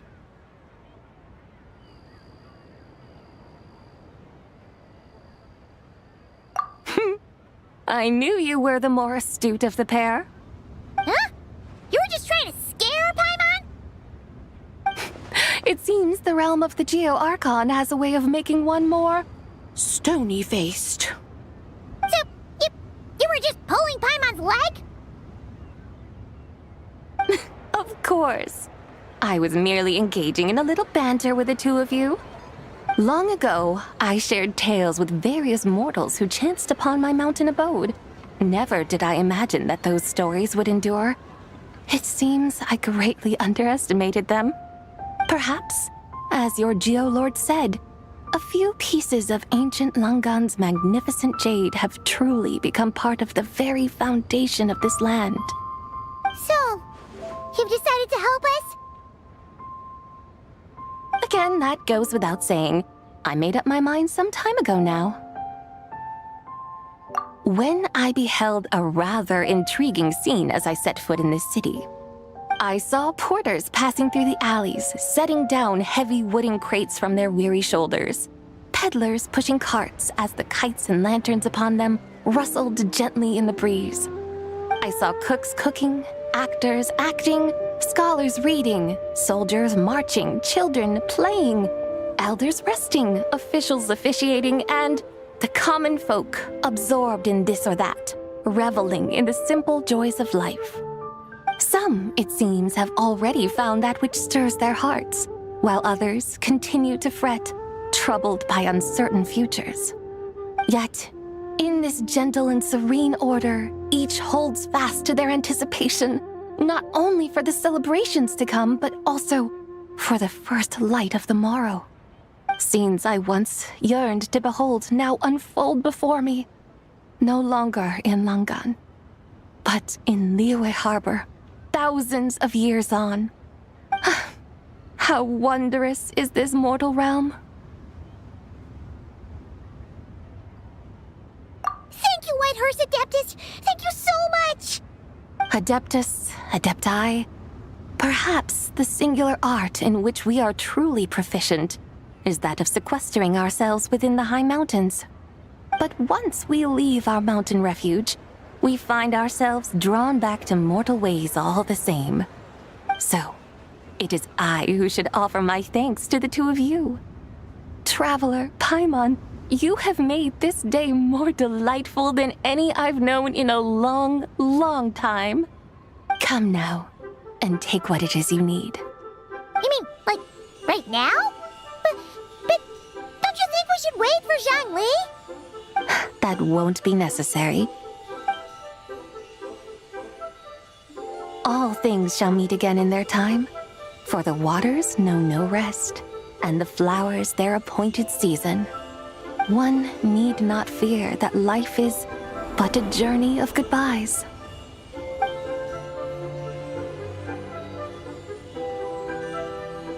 Is she gone?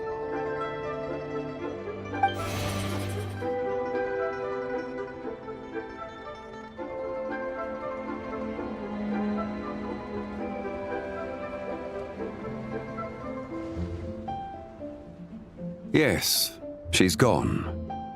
A deadly self is formed from the body's impure vapors, so naturally it cannot survive long in this world.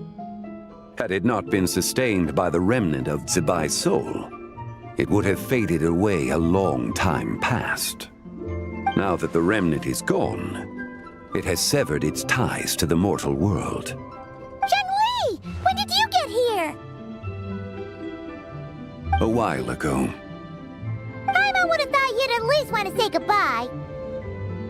Though mountains endure, the ceaseless waters will, at last, wear away their sharp edges. Thus must I meet the marks wrought upon her by the ruler of time with great caution.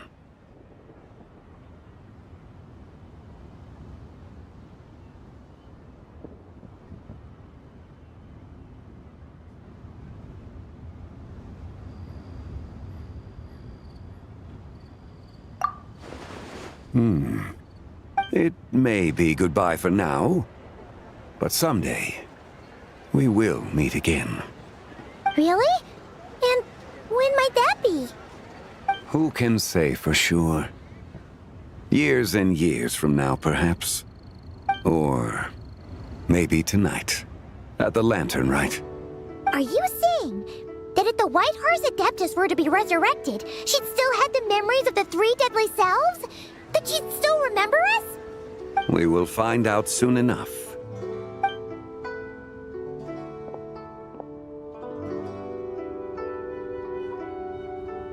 It is time. The rite is about to begin.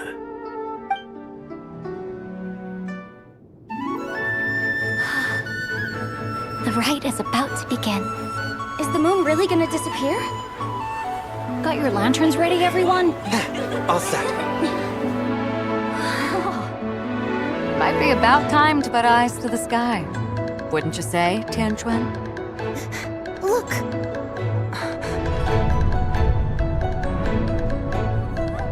When the sun's out, eat the sun. When the moon's out, eat the moon. Whoa, is this the lunar eclipse? Under moon eternal, in radiant night, a maiden grants silk, soft and light. Under moon iridescent, in night divine, a maiden grants fiber for cloth For so you. fine. Under moon of frost, in night so great, a maiden grants tools to divine our fate. The fields are plowed, the seeds are sown, and from the earth, life is grown. The seedlings stretch, the crops do rise, and all unfolds before our eyes. Fruits are gathered, sweet wine is poured. These gifts we offer to our Lord. Pure as heaven, so fair and bright, she shines as light in this dark night. And with her does this, wish take flight.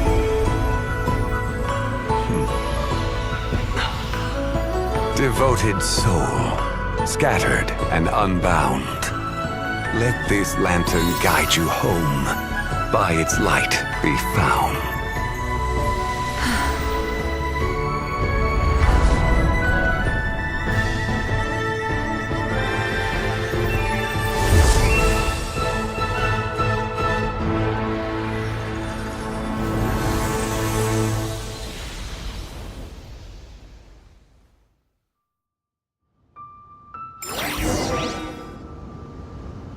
Did we do it? Do we finally get to meet the real White Horse Adeptus?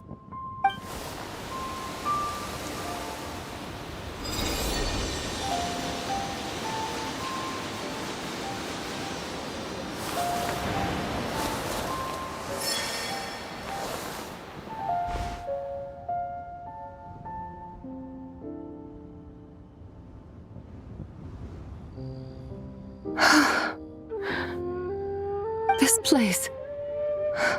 Where am I?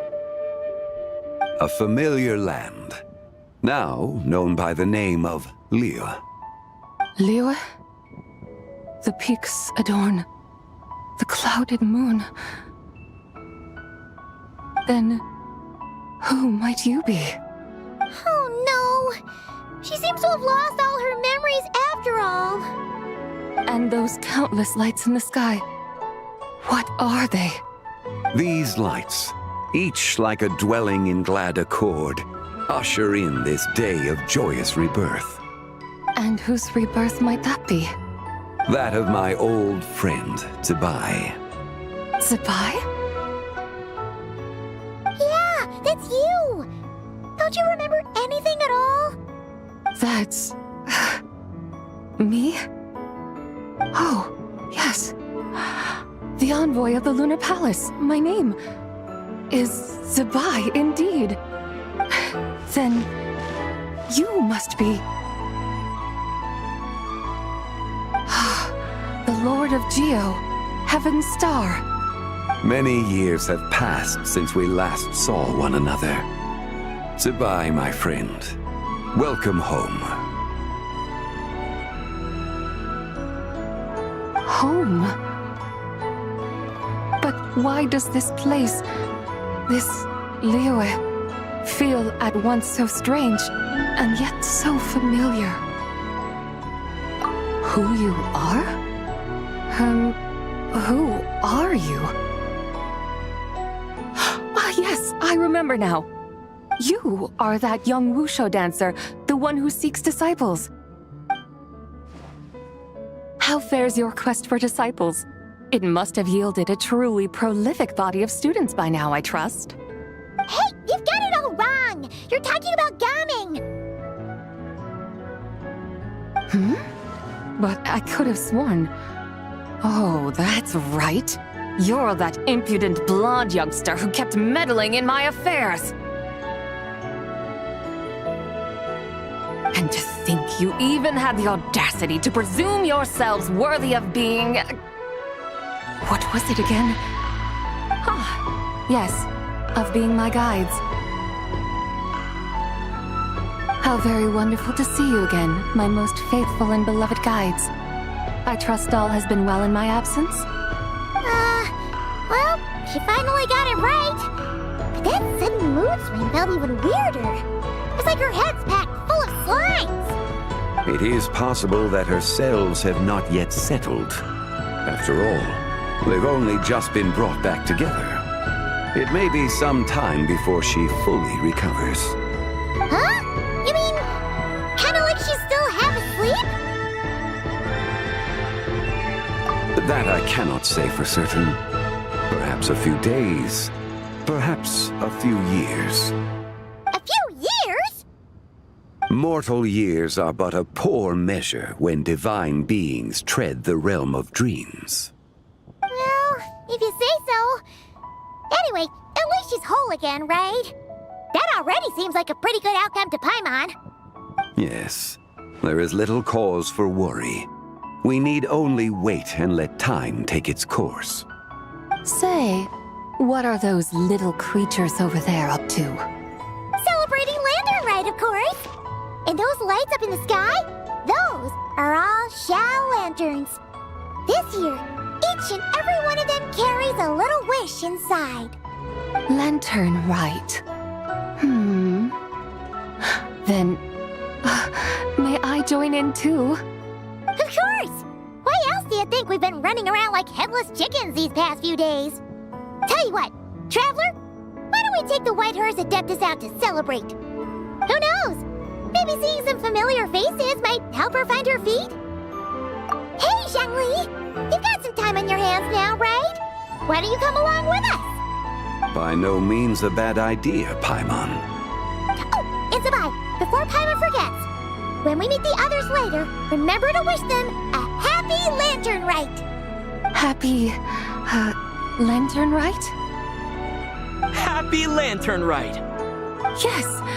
Happy Lantern Rite indeed. Well then, let's go!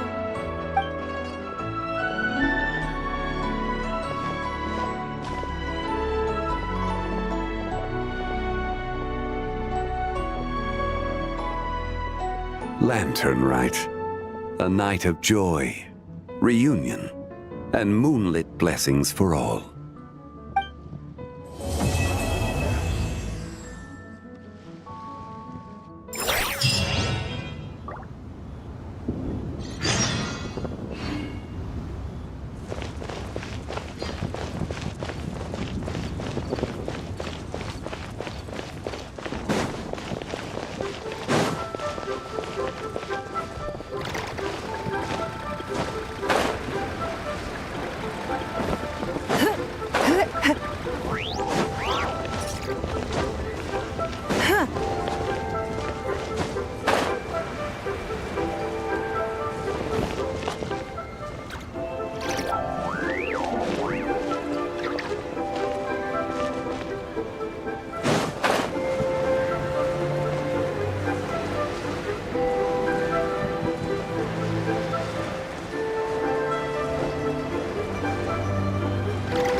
how the White Horse Adeptus is getting along.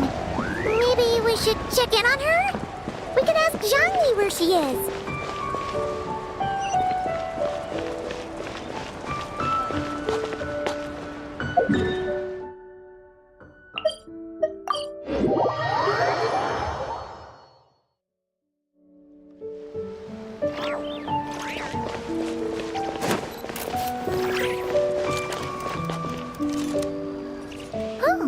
Looks like Zhangli hasn't stopped by for tea today.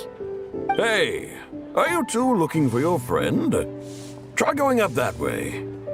Is Zhangli up that way? No, but that young lady who was dressed up as the White Horse Adeptus the other day is. She's your friend, right? I just saw her head toward Wanmin Restaurant. I was wondering why she was eating alone. But then you two showed up hot on her heels. Oh, what luck! We were just on our way to find her. But what's she doing at Wanmin Restaurant? I have no idea. I said hello, but she completely ignored me. She couldn't have forgotten who I am, right? I mean, we're kindred spirits, aren't we? Maybe she's still half asleep, but her brain might be a little fuzzy. Oh, that makes sense. I was wondering why her eyes were so red. Her eyes were red? Oh, that doesn't sound good. You young people, staying up all night because you think you're invincible. Look at your friend. Missing out on sleep so she can pretend to be the White Horse Adeptus. That's where that leaves you, you know. A word to your friend from someone who's older and wiser. She really needs some rest. My mom won't be so certain about the older and wiser part. Yeah, what was that? Hurry along, then. Oh, and don't forget to come back and check out my Rex Lapis cosplay when you're done.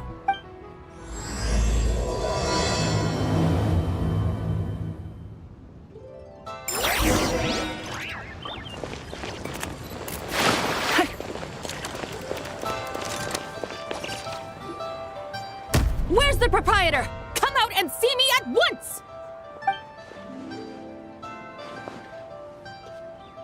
Xiangling and Chef Mao aren't here right now. What can I help you with? And who might you be? My name is Shenhe. I work here at Wanmin Restaurant. Shenhe. Shenhe. Are you that crane adeptus who loves planting mint? It's been a few days.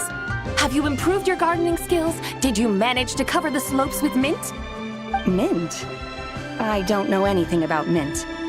But I am familiar with Qingshen and glaze lilies. Ha! Already casting mint from your mind. How can a practitioner of self-cultivation be so fickle, chasing after every new plant that catches their eye? I'm not sure I get what you mean. Are you delirious from hunger? Would you like something to eat? Shenhe! White Horse Zabai! So this is where everyone is! Traveler, Paimon. It's been a long time. Happy Lantern Rite. Is this customer a friend of yours? Don't mind her, Shenhe. She's just a little cranky because, she didn't sleep well last night and she's only just woken up. Look how red her eyes are. I see. In that case, Miss Zabai, I have a tonic here infused with Qingshen. It's cool and soothing when applied to the eyes. Would you like to try a few drops? Stop right there! Who are you two noisy children? Hey! Have you forgotten about us already? Guides. Yes, I seem to recall something about some guides. Ah, yes, now I remember. What luck! I was just looking for someone to show me the way to Elong Wharf. Huh. Is she starting to come around? Someone requested my help in purchasing some tea leaves. I was informed they have discounted prices during the festival and that I shall get a good deal there. Tea leaves? This sounds like Zhangli's doing. He sure knows how to get people running errands for him.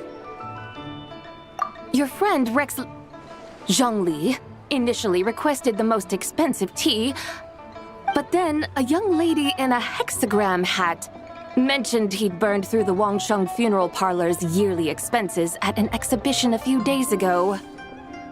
As such, he is only permitted to buy items that are discounted this month. Oh, that's his boss, Hu Tao. It's about time she realized the problem and put a stop to his spending sprees. I see. So that's why you're here. Unfortunately, Wanmin Restaurant doesn't sell tea leaves. If you're truly in need, I could gather some wild tea from the mountain slopes. You don't sell tea leaves? But I remember your boss, Miss Lu, saying that she owns tea fields.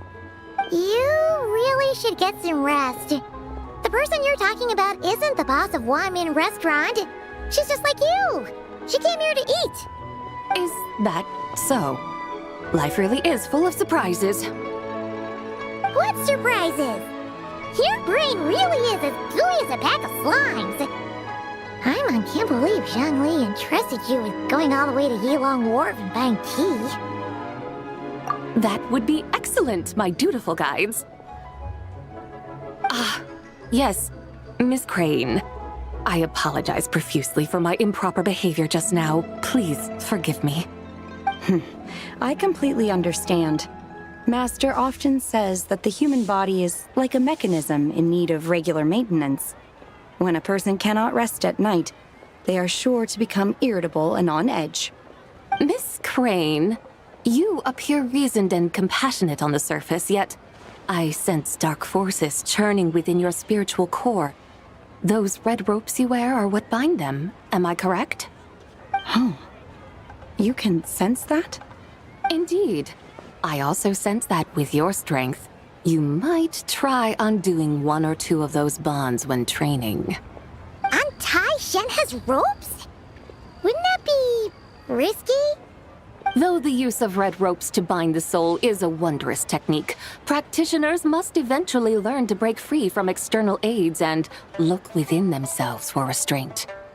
Master has told me similar things, but I am not ready yet. Your self-cultivation has progressed far enough. Then I will seek further guidance from my master.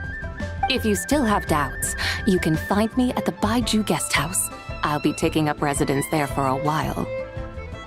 For now, my dutiful guides, let us be off.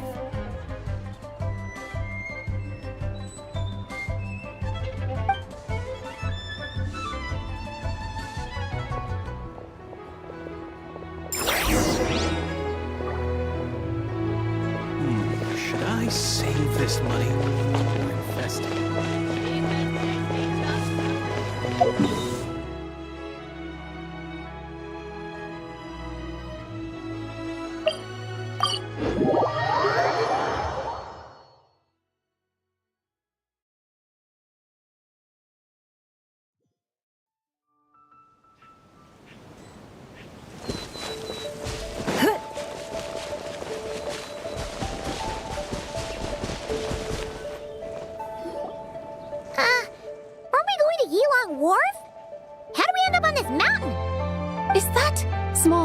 Over there, not Yilong Wharf.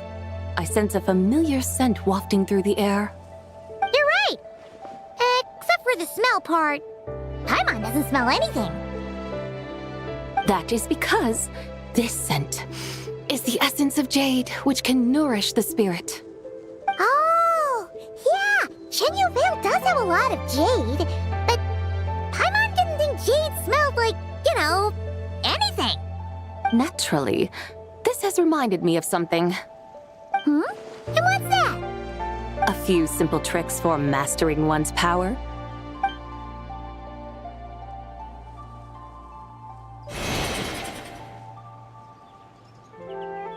What is that thing? I'm sure you've been to Yilong Wharf many times before, but I wonder if you've done so while cruising through the air. You've been such dutiful, dedicated guides, so allow me to offer this fresh experience as recompense. Please step in.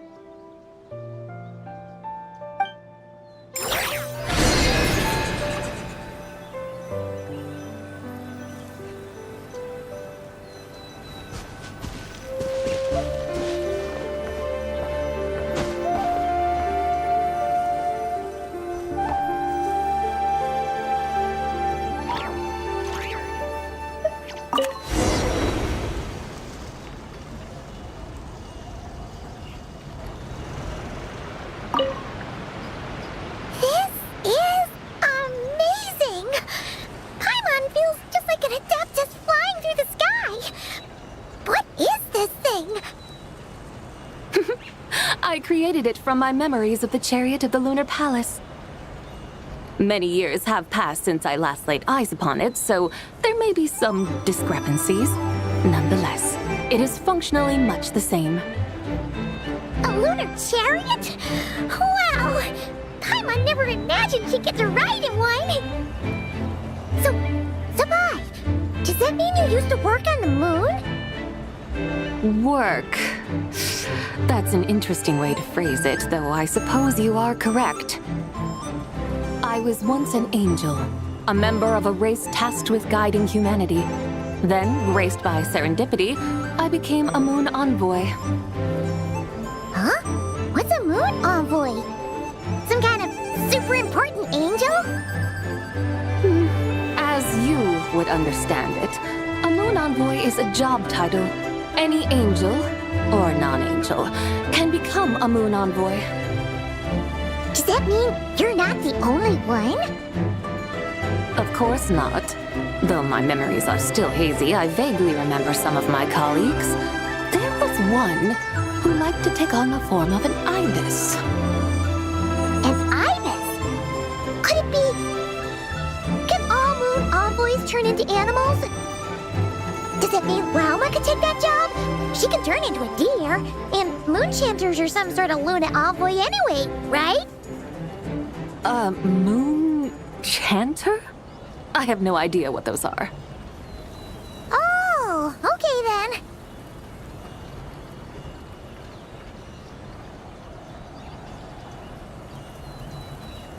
Look! Paimon thinks she saw a tea vendor over there! Very well. Let's take a look.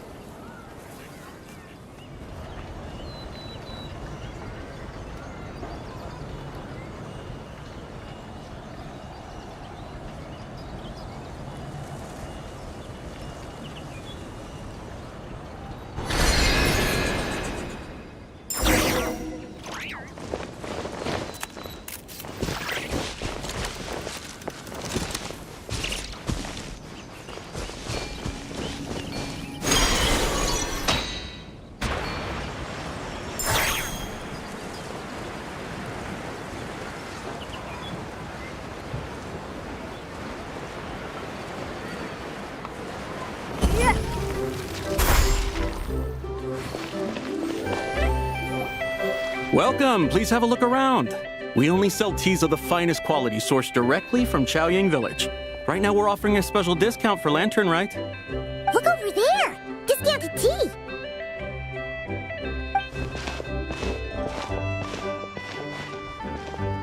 Dear customers, are you looking to purchase some tea leaves? I can see from your bearing that you are no ordinary customers. My humble shop has some exquisite teas that should satisfy your more refined tastes. We're not here for quality. We're looking for a discount. A discount? Well, that's a coincidence. Our Sunglaw tea is on sale right now. A special festive offer. Something about the name of that tea sounds familiar to Paimon. Buy 3 boxes of Sunglaw tea during the festival to get 10% off. Buy 4, get 20% off. Buy 10, but... That's right! 10 boxes at half price. Have you been to our shop before by any chance? Oh, Paimon's definitely heard this spiel before. 3, 4, 10, 20, 50. Sabai, what are you muttering about? When purchasing 3, 4, or 10 boxes, the The corresponding discounts are 10, 20, and 50%. The intervals between the two sets of numbers are 1 and 6, and 10 and 30. Look! Her eyes turned blue! That's gotta be a first! If the differences between intervals remain equal, the interval after 6 should be 6 plus the difference between 6 and 1, which is 11. Similarly, after 30, the next interval should be 50. Therefore, extrapolating upward, the next two numbers in each set should be 21 and 100. You're making Paimon's head spin! Those numbers, what do they mean? They mean that if we buy 21 boxes of Songlot tea, we should get a 100% discount! 100% discount? You mean we'll get them for free? Oh, there was a pattern to the discounts! Is that right? The pattern we speak of is mathematics, little one. A pattern that is always right. That's amazing! You're a shopping genius, Zabai! Oh wait, something feels off here. I had no idea our shop's discounts were tied to the laws of nature. I've learned so much from you, dear customer. No need to thank me. Now, please give us our 21 boxes of free tea. Wait! What's the matter? Paimon just realized what it is that's not right. It took you long enough. We got the short end of the stick! Think about it. If we don't have to pay when buying 21 boxes, then if we buy even more, the vendor should be paying us money instead, right? Huh? Hey, Zabai, work this one out. If we buy 100 boxes, we'd make loads of money, wouldn't we? It stands to reason. Wait a moment, dear customers. Don't you think you're haggling a little too hard? You are the one dictating the discounts. We're simply extrapolating the numerical patterns within. As such, we are hardly haggling. You have a point. However, that's right. I'm so sorry. I just remembered. My supplier didn't come today, so we don't have any tea after all. Such a shame. Terribly sorry about this. Awful luck. Where can we find your supplier? Well... Not to fret. We'll save you the effort and go straight to the source ourselves. Well, you see, dear client, the supplier's discount isn't as generous as ours. You won't be able to get the same price from them. Huh? Does that mean they won't pay us for taking their tea? They might not even offer you a 100% discount. How very unfortunate. Nevertheless, as the original supplier, they must offer some sort of discount. Besides, we're not looking to make money. We just want a good deal. Well, that's great. My suppliers are all tea farmers from Chaoying Village. You can go ask around the village, but please don't say I sent you. Do not worry. We appreciate your generosity. Referring customers to your business partners, even choosing to remain anonymous, the demeanor of a true gentleman indeed. Your business will surely prosper. I hope you're right. Then let us head to Chaoying Village. Do you know the way, my guides? Of course! Just follow us!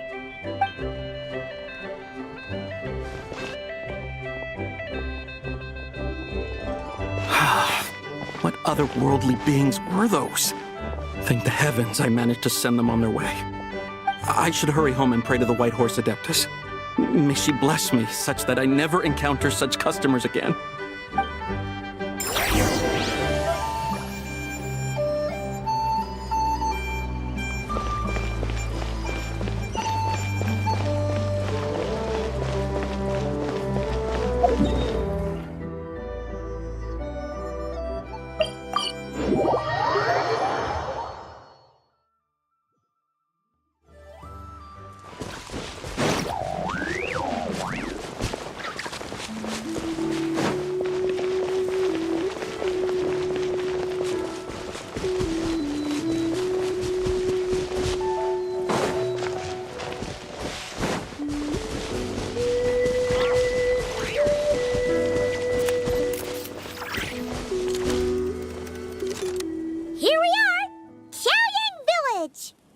The mountains and waters are pristine.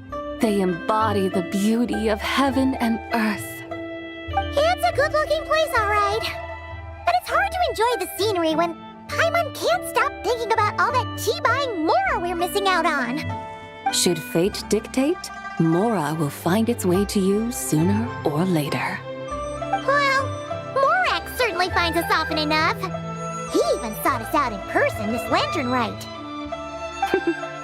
For now, let's look around and see if any tea farmers are selling their crop. We'll be able to see more clearly from up high. Let's take to the sky and enjoy the beautiful scenery while we're at it.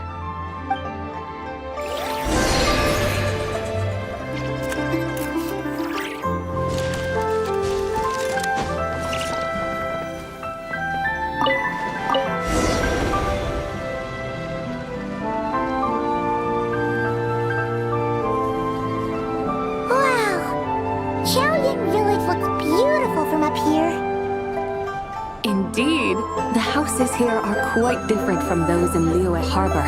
They follow the natural contours of the mountains, forming unique, elegant structures. Yeah, it's super beautiful. The white walls and dark tiles frame the emerald waves of the terraced fields, while the curved eaves and tall gateways juxtapose each other with grace. It's almost too beautiful to be true. The crowing of roosters and barking of dogs, the calls of farmers working the fields, a vibrant pastoral chorus overflowing with earthly vitality. Yeah, it's incredibly beautiful, huh? Have you studied the linguistic arts by some chance? Huh? Your vocabulary for beauty seems rather constrained. Paimon knows how to say pretty as well. I see. Now then, let's take a look around and see if we can find any farmers selling tea.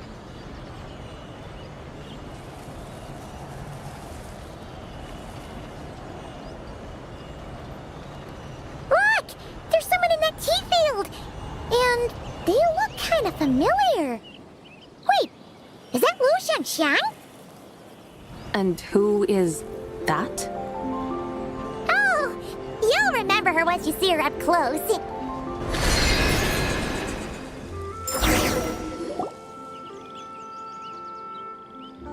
Hey there, Lu Xiangxiang!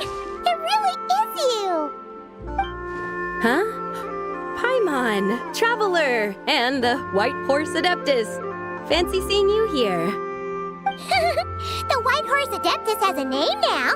You can call her Zabai. And you are... Wait.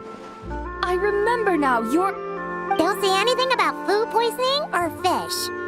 You're the young lady who wanted to rise above the rest, are you not? Yes, that's me. But I'm in a bit of a state right now. At best, I can say I've fallen below them. Fallen below them?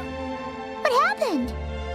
Like I said the last time we met, I'm being punished according to family rules. My father, mother, grandfather, grandmother, other grandfather, other grandmother. Oh, that's a lot of family members.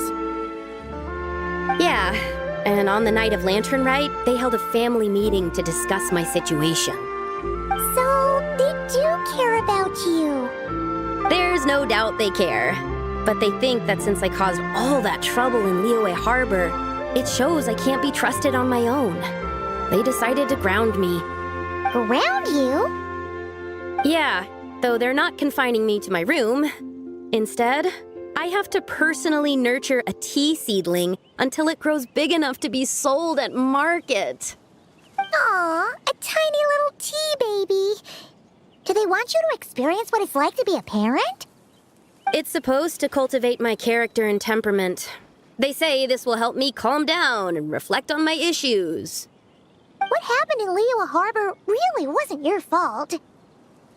Oh well, at least this punishment doesn't sound too harsh. So, how long will it take for the little tea baby to grow? Actually, I don't know. I've never grown a tea tree before. It usually takes 2 or 3 years.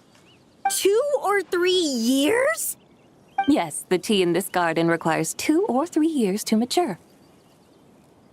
That long? Sabai, you're not making this up, are you? How do you know so much about growing tea? When the plants thrive and grow, that is the meaning of my name. I can tell at a glance when their season of ripening will come. Do I really have to waste 2 or 3 years here? Why is this happening to me? I'd only just found my direction in life.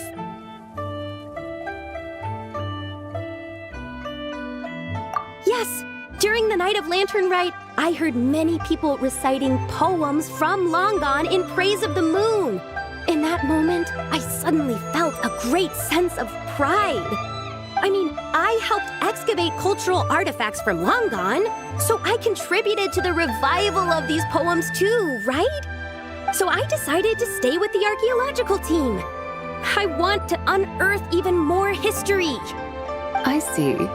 And are you sure that's what you want to do? If you don't achieve anything significant in the years to come, will you still enjoy it? Yes, because archaeology gives me that boom shakalaka feeling. Wait, did Xiangling teach you that? That's right. I was asking her for advice. She said that if something gives you that boom shakalaka feeling, then it has to be worth pursuing. I immediately thought about how, when I'm excavating in the ruins, I always feel like there's a ghost standing beside me, and not in a spooky way. It feels like my great-great-great-great-great-grandmother patting me on the shoulder and saying, "Keep going. You're about to rediscover some grand ancestral knowledge."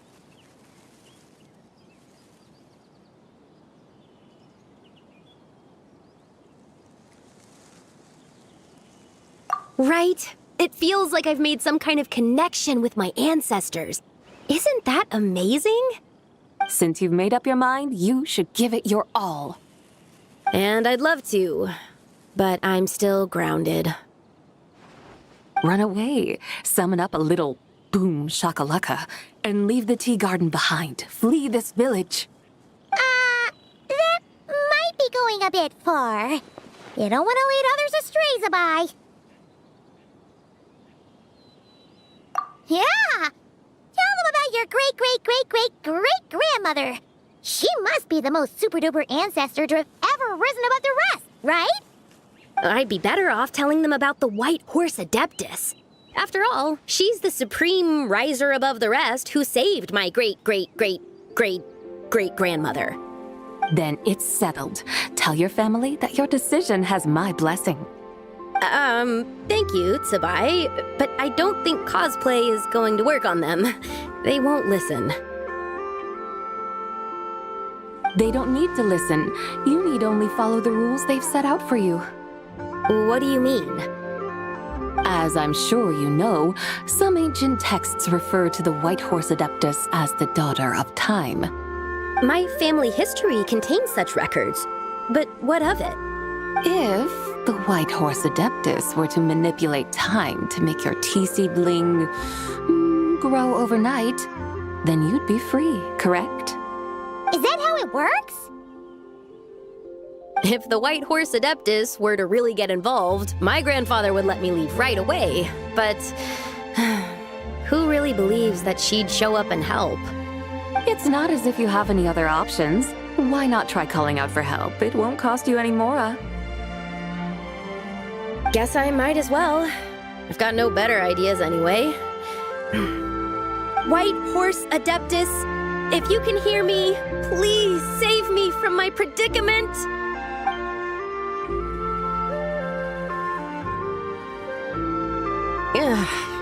Nothing happened, as expected. Perhaps the White Horse Adeptus has already heard your prayer.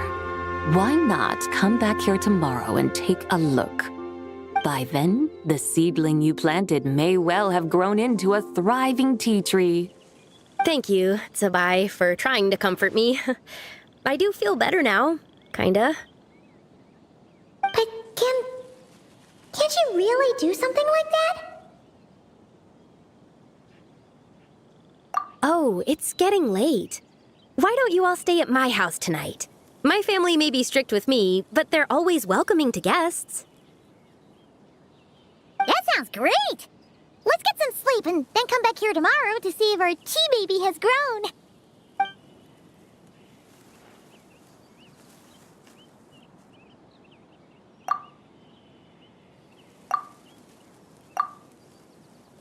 Oh, the tea tree! Whoa! Your tea baby is all grown up! Indeed, it has grown into a mature tea tree that can stand tall in the face of wind and rain. How is this possible? It must be the work of the White Horse Adeptus. Your prayer must have moved her. Are you sure? Perhaps she heard your prayer and chose to answer the call. She once saved my great-great-great-great-great-grandmother. This time, she saved me. That's incredible! Your family must be blessed by the White Horse Adeptus. I guess so. I need to tell everyone the news right away. They'd better. Since this is the will of the White Horse Adeptus, I don't see how they could object. Go! And if you run into any more trouble, call out to the White Horse Adeptus just like yesterday. Thank you so much! Paimon really thought you were going to use Adeptal energy to make the tea baby grow, Zabai. When an Adeptus exerts effort, consuming their energy, is that not using Adeptal energy?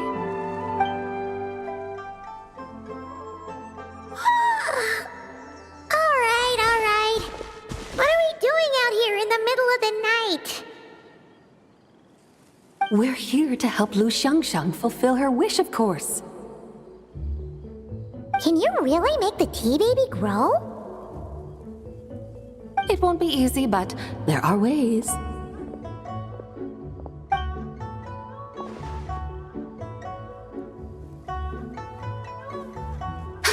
There, it's grown. Hey! You just transplanted a tea tree from over there! So, there's a mature tea tree here now, yes? Yeah, but... And am I not the White Horse Adeptus? Well, yeah. Is this tea tree then not a manifestation of the White Horse Adeptus's will? You're not wrong. But again, there's something not quite right about this. Maybe this will become another mystical Adepti tale recorded in their family history. That would be marvelous. Paimon thinks so too. Hey, Traveler! Sabai seems to be doing much better now, don't you think? Oh! Paimon bets that's why Zhongli chose to send her on this errand.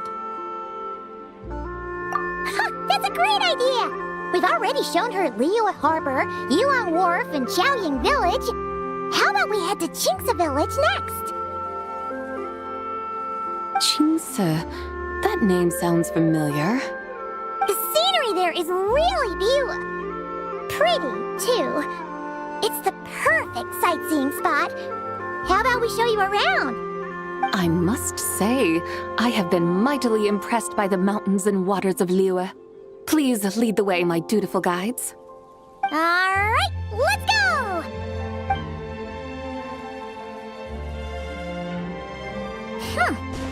Paimon can't help feeling like we've forgotten something. Pay it no mind. I've already forgotten more than you will ever know. All right. If we forgot something, it can't have been that important to begin with. Qingce Village, here we come!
In a trade war, the perfect hunter leaves no trace.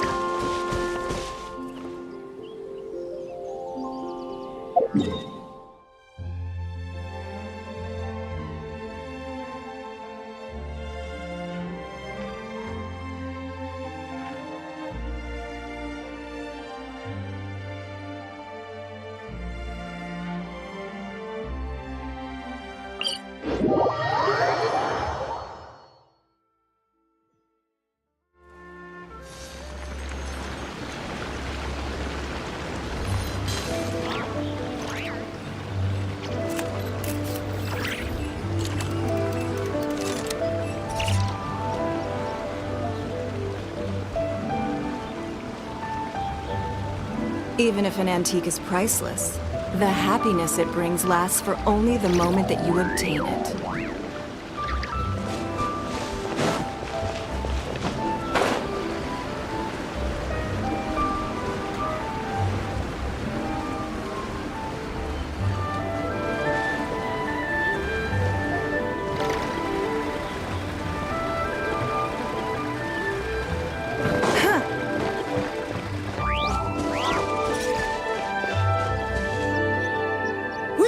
Cucumbers. We should plant canolas. We should plant cucumbers. They're easy to sell. We should plant canolas. The flowers are pretty. What are you arguing about, little ones? We're deciding what to plant in our field once Lantern Rite is over. Yeah. Dad gave us a small plot of land to grow our own crops. He said we can keep all the more we get from selling them. We should plant cucumbers, right? Dad plants cucumbers every year. We should plant canolas! We can press the seeds for oil! It smells good and sells for a good price. Ah, an agricultural debate. This should be easy to sort out. Granny, are you a farmer? Could you tell us what to do? Granny? What did you just call me, you rapscallion? Oh no, her eyes are gonna turn red again. It's just, my granny smells really nice, and you smell nice too, so... Sorry, how about we call you Auntie instead? Auntie?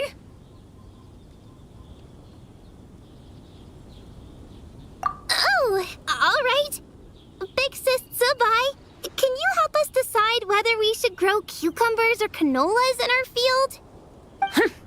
You little rascals! Using priceless land like this just for cucumbers and canolas? What a waste of heaven's gifts! Huh? What should we plant instead? With the coming of spring, when all things awaken, the field should be sown with the 5 grains. What are those? The 5 grains are life's staples, the heart of the people's table. I notice the people here mostly eat rice, so that is where you should begin. Based on the local climate and soil, seedlings planted in mid to late spring should produce mature grain within 2 or 3 months. When autumn comes, you can plant a second crop, with time still to harvest it before the first frost. The rice you harvest can be sold at market or kept in your stores.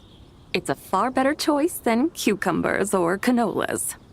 Oh, but Big Sister Zubai, I like canolas. That's no issue. It is unsuitable for continuous cropping in any case. You can rotate it with rice to maximize your yields. After the second rice harvest, around wintertime will be the perfect opportunity to sow their seeds. And when they mature in mid to late spring, you shall be just in time to sow the first rice crop of the year in turn. This way, your field will sustain balance, rice and canola in a harmonious cycle.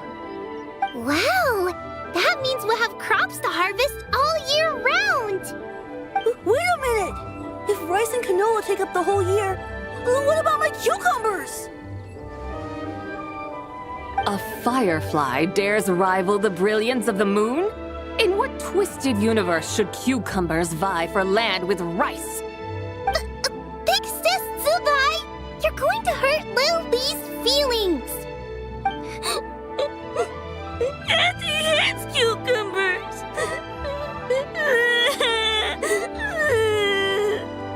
Stop crying this instant! I meant that cucumbers are simple enough to grow. There's no need to devote a whole field to them. Just find an empty corner of your yard, scatter some cucumber seeds in the earth, and before you know it, you'll have a thriving patch of vines. Cucumbers delight in sunlight and moisture, but they suffer in cold weather. If you wish to plant them this early in the year, you should make sure they're protected from frost. Wow. Is it really that simple? Let's hurry home and get started right away! Are you really in that much of a rush?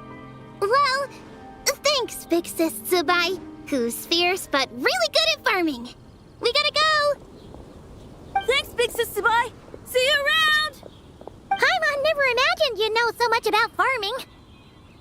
What's so strange about that? The people of Langan called me the god of soil and grain. Are the fields not made of soil? Is rice not one of the 5 grains? Huh. That's true.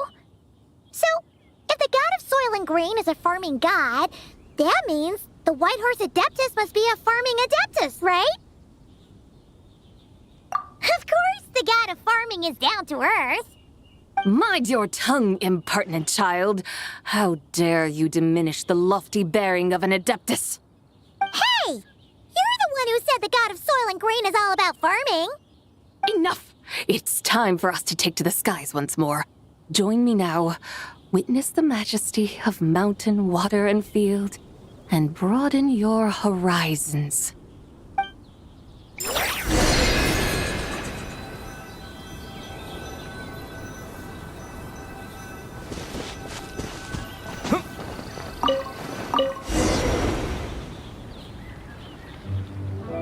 Wow!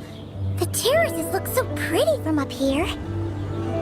The mountains tower like pagodas, the hills coiling at their feet like shells. Layers built upon layers, rising and falling in harmony. A truly unique and mesmerizing sight. Thinking about it, you have a special connection to this place, you know. A special connection? Yeah! There's a local legend about a white horse leaping from a pure spring to follow Rex Lapis into battle. Don't you remember? You must have been living in seclusion around here. That does sound somewhat familiar.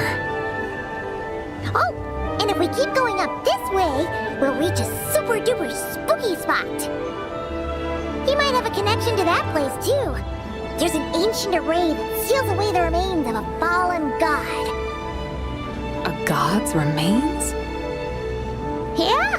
The people of Liyue turned that story into an opera called The Sanctification of Tao Do. Does that ring any bells? Tao Do. Huh. The 7 and 8 gates array. That's right, that's right! You do remember! Boon, the god of the underworld, who could pacify the forces of life and death. Huh? So, Tao Do had another name? Let's go take a look.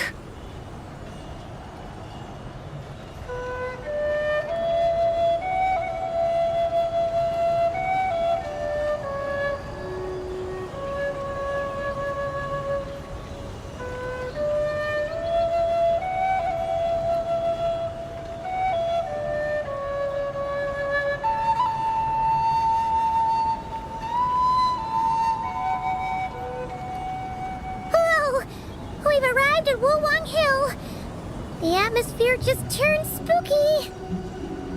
I can't help but feel there's something strange about this friend you haven't seen in ages.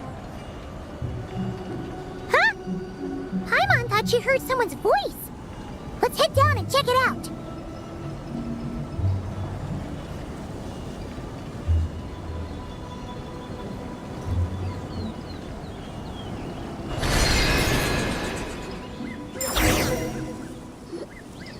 I can't help but feel there's something strange about this friend you haven't seen in ages.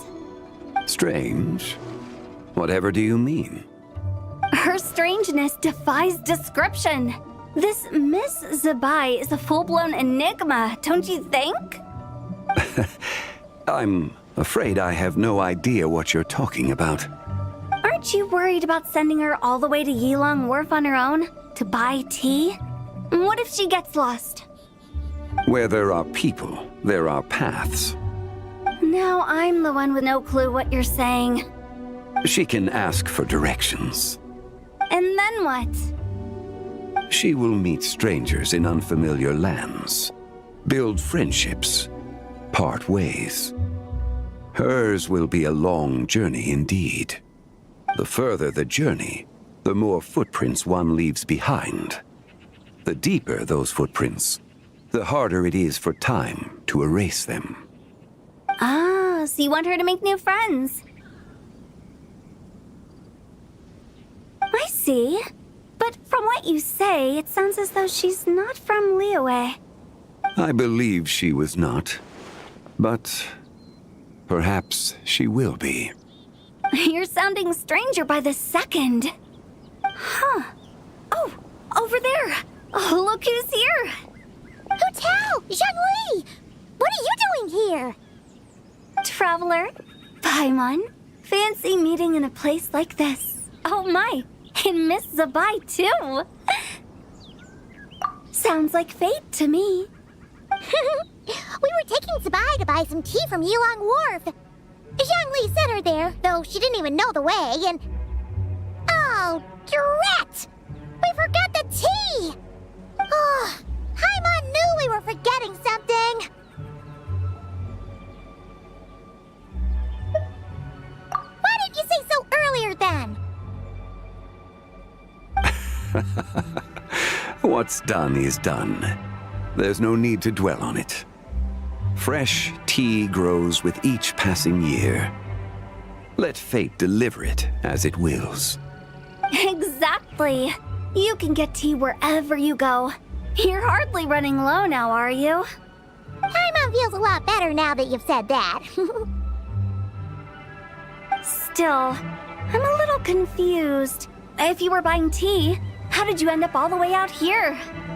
We're taking Spy on a sightseeing tour. We started at Liyue Harbor, stopped in at Yilong Wharf, went sightseeing around Xiaoying Village, made our way to Qingce Village, and now we're here. Wow, that is quite the itinerary. Yeah, actually, Paimon thinks it's about time we headed back. I'm here to pay my respects to my ancestors. My dear consultant kindly agreed to join me.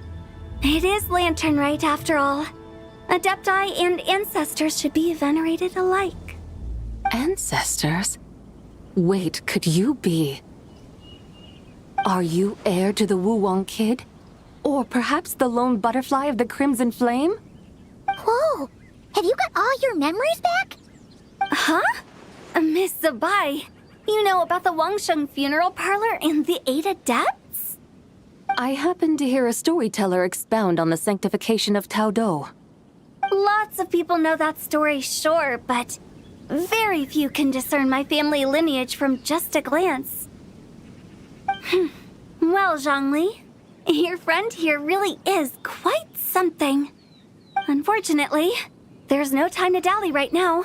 We have a hill to climb. Perhaps once today is done, we can find time to chat over tea, recite poetry, and admire the moon? That would be wonderful, Director Who. Oh, and before we go, you've been traipsing around all day. I suggest you stop off at the Wangshu Inn on your way back for a good night's rest. Wouldn't do to exhaust yourselves,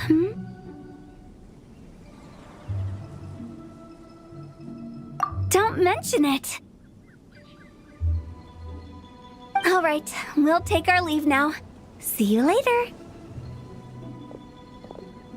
Hotel's so thoughtful. Why don't we follow her advice and stay at the Wangshu Inn tonight? Sabai, you can see the whole of Dihor Marsh from up there.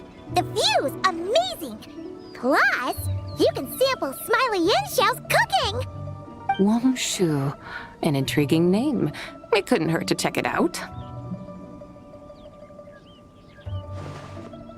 Awesome! Let's go!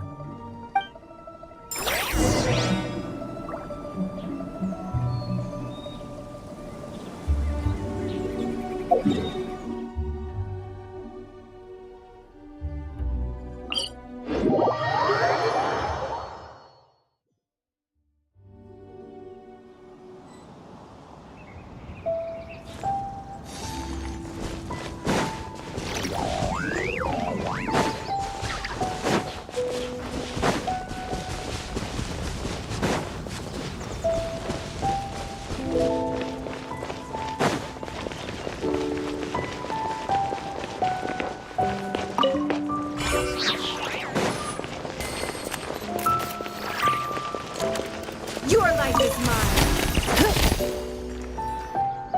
Is that towering structure Wangshu Inn? Sure is. We can take the lift up from over there. Always walking the path long trodden. Does retracing others' footsteps not tire you? Come on, get in. We'll fly to the top.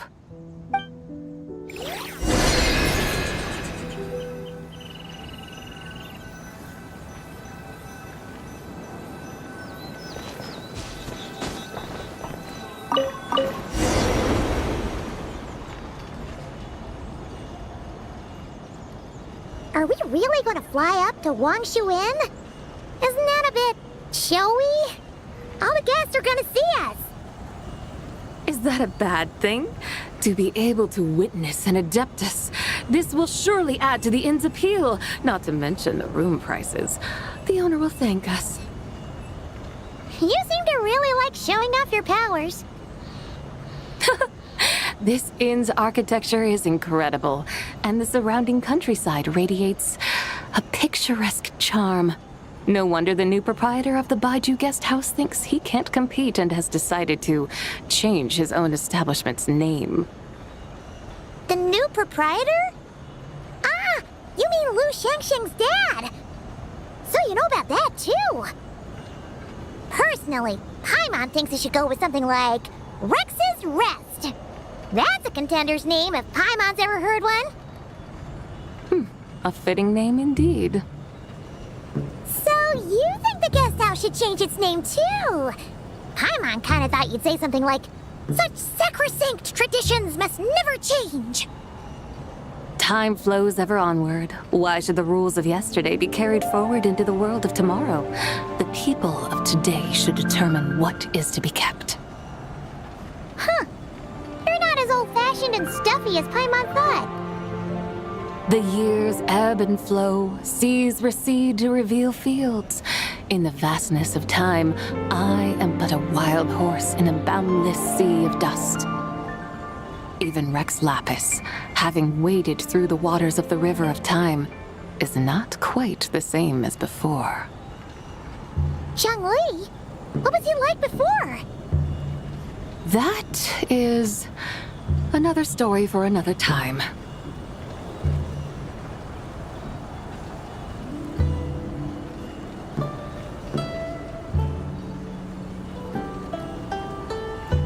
We have arrived.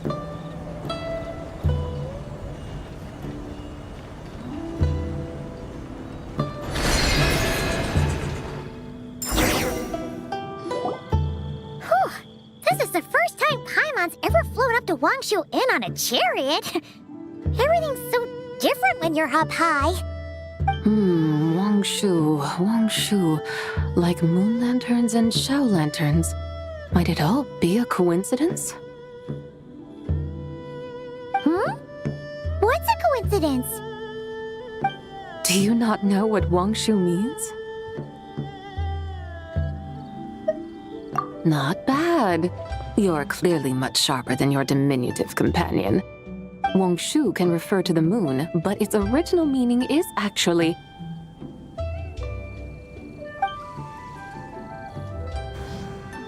the goddess who rides the bright moon's chariot. And you must be the conqueror of demons. Xiao! Paimon was wondering if we'd disturbed you by flying down from the sky. Not at all. I sensed an unusual presence long before you arrived, though I didn't expect it to be you in a flying chariot.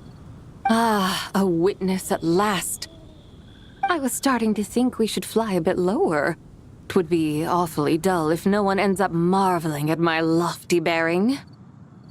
No need. This is already showy enough. I'm not one to do good from the shadows, as Rex Lapis is wont to do. Then you must be... Nay, I'm only cosplaying as the White Horse Adeptus, in truth. Cosplaying? What's that? Ugh, ignore her nonsense. She's a genuine article. The one and only, completely authentic White Horse Adeptus. It's just... Xiao, did Zhang Li say anything about her being a teensy bit... not quite right? Mental instability, perhaps? Did Zhang Li tell you that? No, this is my own speculation. Well, you've pretty much hit the nail on the head. It's like her brain's filled with a bunch of slimes right now. All gloopy and messy. There's a hot-tempered pyro slime, a math-obsessed hydro slime, and a mischievous little animo slime. But don't tell her Paimon said that, or she'll come and tell us all off. You white-haired rascal! Do you think I can't hear you? Uh-oh! We're in for it now! White Horse Adeptus. You must be weary from your journey. Why not take a rest? Oh, yes! You must be hungry, right, Sabai? How about we get some food? The chef here is incredible!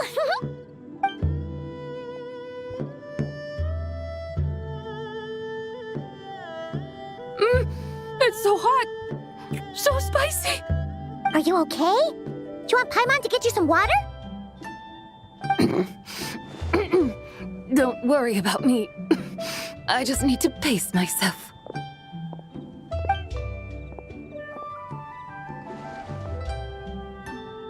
So, regarding your friend and her condition, does even the Lord of Geo have no solution? Zhangli said we should wait and she'll get better on her own. But who knows how long that's gonna take.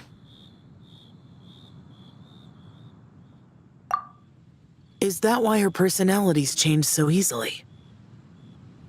Paimon thinks that has something to do with her 3 deadly selves. Zhangli told us that the deadly selves are impure, affecting living things that get too close. The White Horse Adeptus's remnant spirit was attached to the deadly selves for a long time.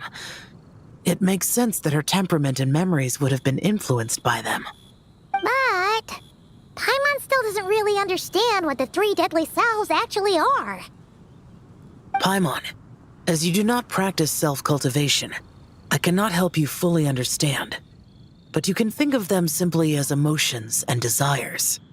The act of severing the 3 deadly selves is a means of exercising wicked desires and cultivating one's true self. I believe other nations have similar practices. In Sumeru, it is known as shattering Atmagraha. Oh! So it's about emotions, desires, and attachments, that sort of thing. It includes those.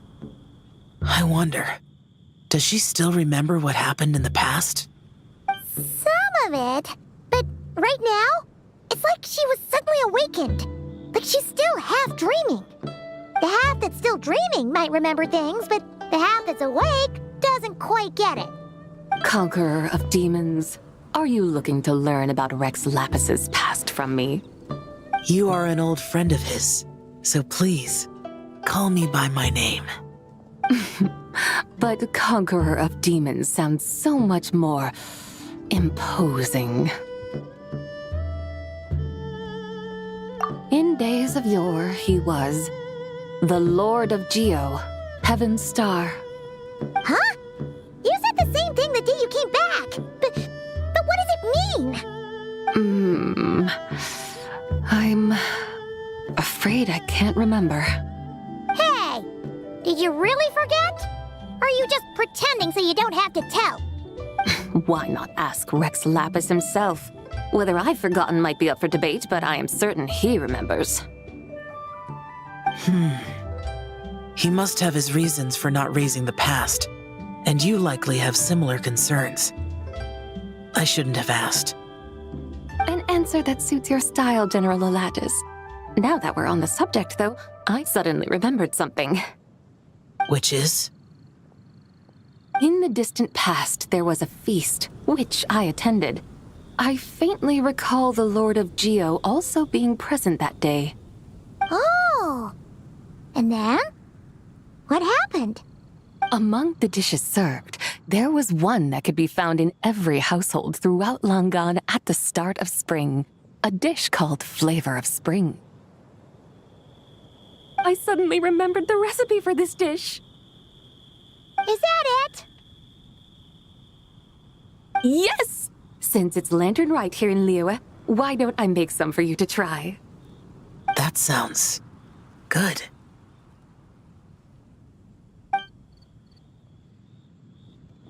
Wow! It might not have been the story Paimon was hoping for, but this looks delicious! The spring breeze stirs. Now is the perfect time to savor this dish. My dutiful guides have gone to great trouble to show me around Liyue. And even the Conqueror of Demons has graced us with his presence. I feel deeply honored. This Flavor of Spring is my way of expressing my gratitude. There's no need for such grand words. What's this? Hey! It's that broken jade token from the Antiques exhibition!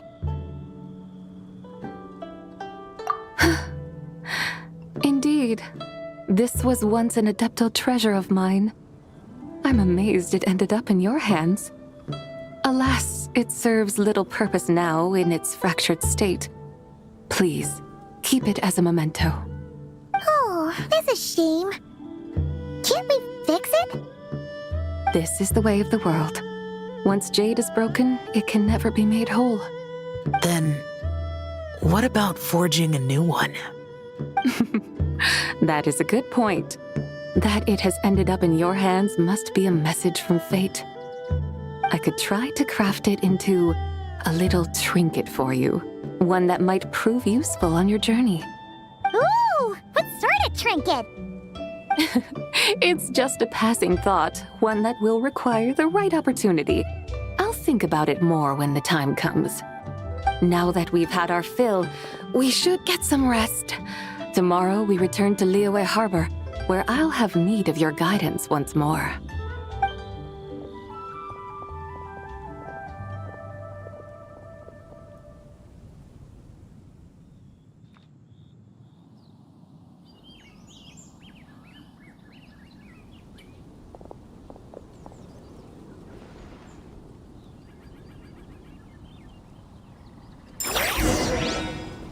Howdy.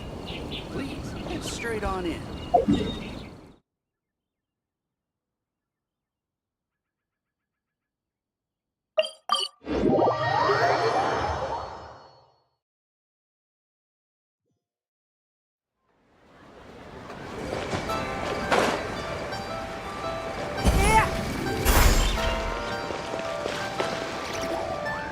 Chi-Chi, the lantern rite is almost over. Do you remember how to make a Shao lantern? Morning, split bamboo, traveler. Get silk, make Paimon. You've got it all mixed up again. They're here again. Yow! Looking good in that new outfit, huh? Hey, it's Paimon! Dr. Baiju gave this to me as a gift. How does it suit me?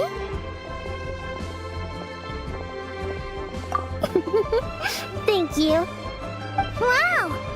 What happened for Baiju to suddenly give you a brand new outfit, Yao Yao? Dr. Baiju is thanking Yao Yao for teaching me to make shell lanterns. Chi-Chi and I were just playing together. Dr. Baiju's too kind. Oh, yeah, take a look at this. Dr. Baiju gave me these clothes, but it was Chi-Chi who wove this little basket. Wow, it's beautiful.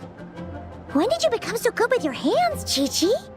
I learned to make shell lanterns, thanks to Yao Yao. I also made a wish. What do I always say? The White Horse Adeptus answers prayers. Come, help this old man make an offering in thanks. Huh? Mr. Liu? What did you pray for?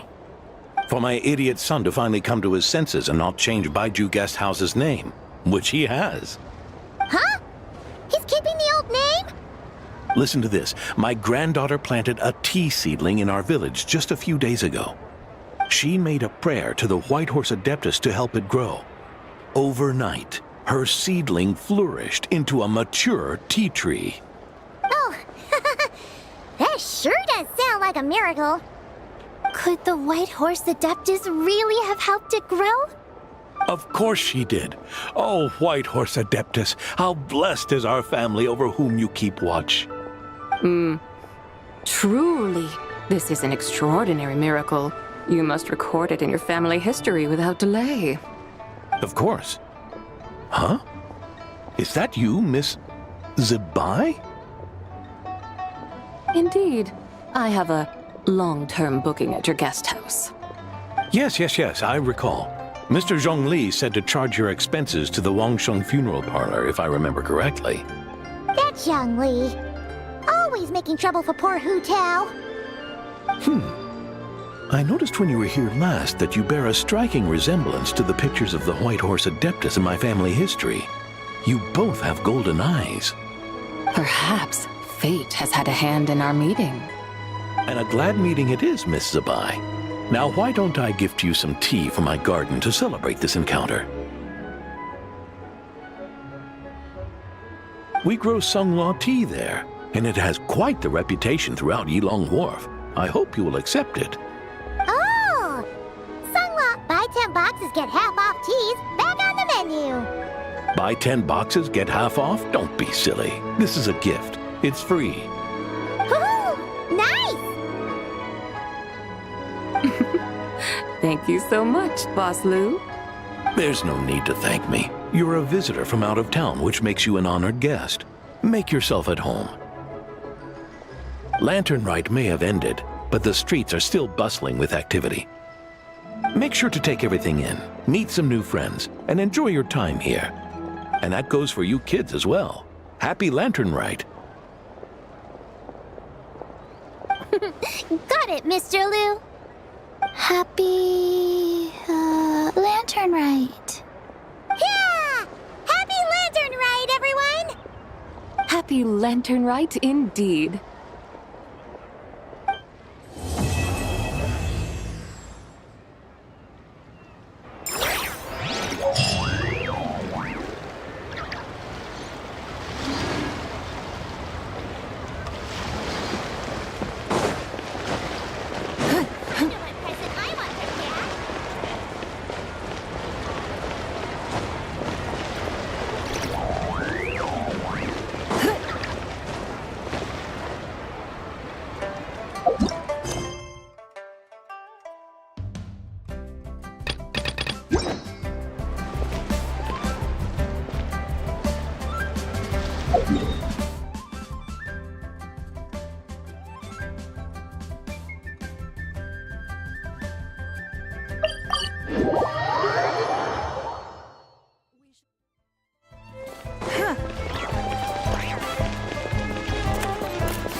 Add Astra. Thank you for completing. Add Astra.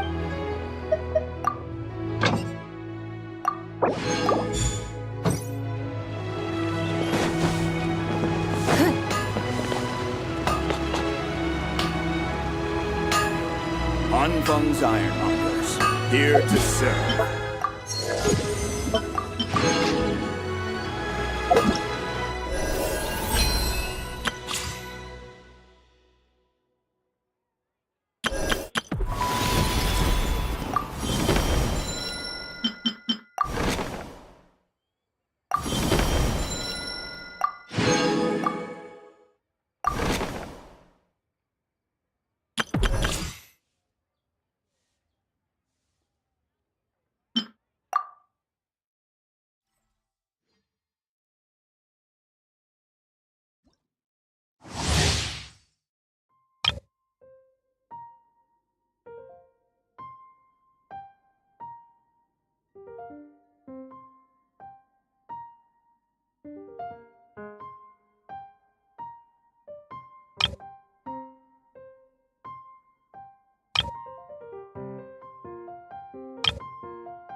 Divine light, shield them! Be cleansed!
A moonlit night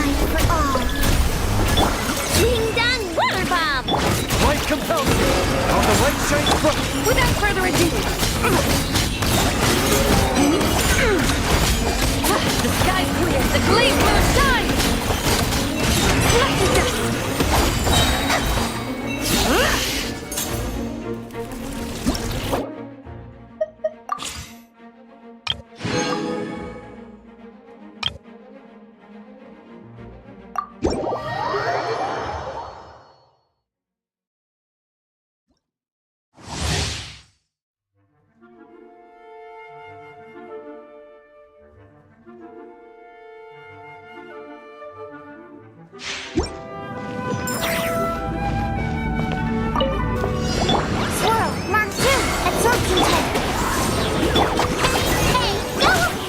Let the mighty be humble. Silence.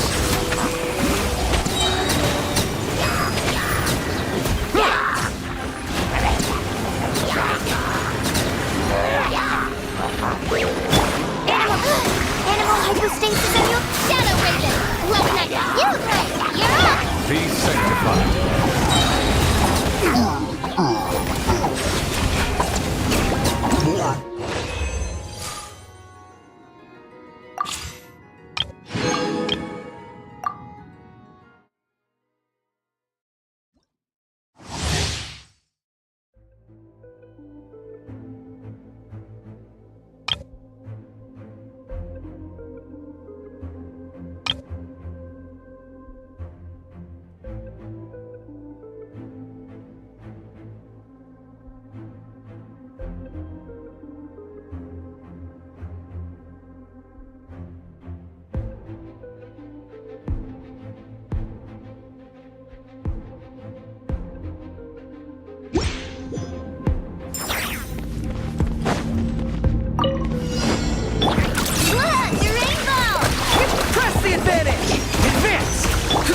Shadow of darkness, you got this! Divine light, shield them! Be cleansed, change of plan.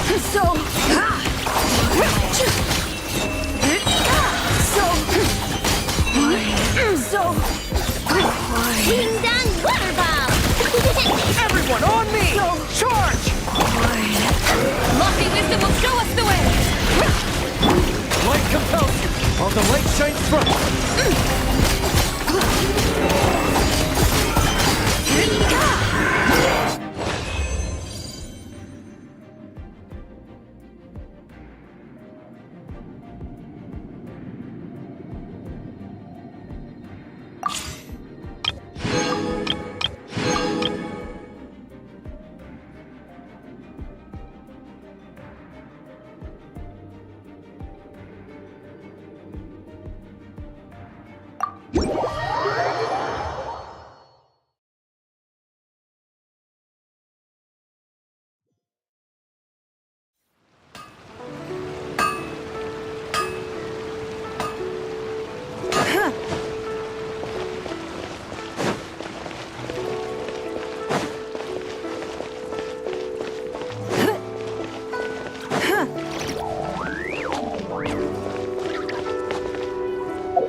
This opportunity is quite hard to come by. Well then, amuse me. Surrender is a valid option.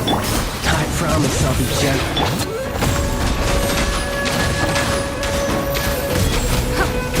Don't waste Not my bad, not bad. Guess I should take you more seriously.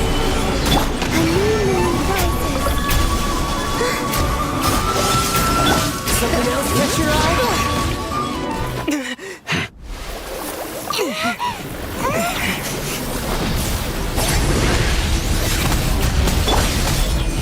Solidify!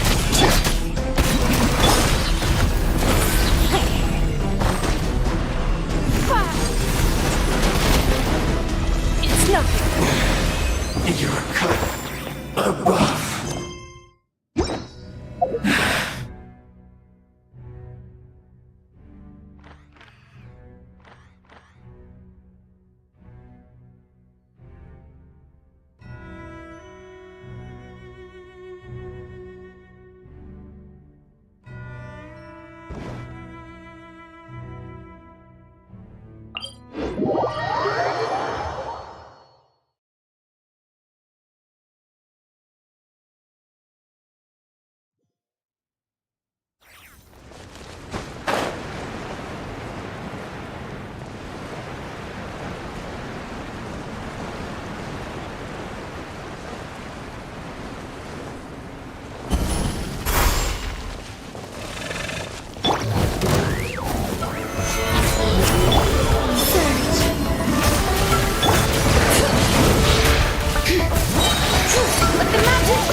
Wow, it's so lively here today. All those Kohenki are dancing around Columbina. Wait a sec. That's not dancing. Looks more like they're trying to bury her alive in a pile of cuteness. Help me.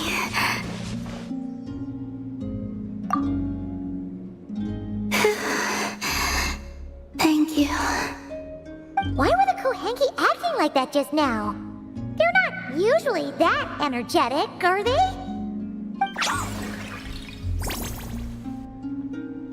Well, I decided to play a game with the little ones, and it seems they became quite invested. Crowding around you like that after playtime? Kinda like puppies, aren't they? Only this time, their gratitude felt more like getting caught in an unexpected snowdrift. You say that, but Paimon bets you never pass up a chance to spoil them. In any case, would the two of you like to give it a try? Yes. Oh, sure thing. It'll be cool to see what sort of games got the Kohenki so obsessed. Go on now.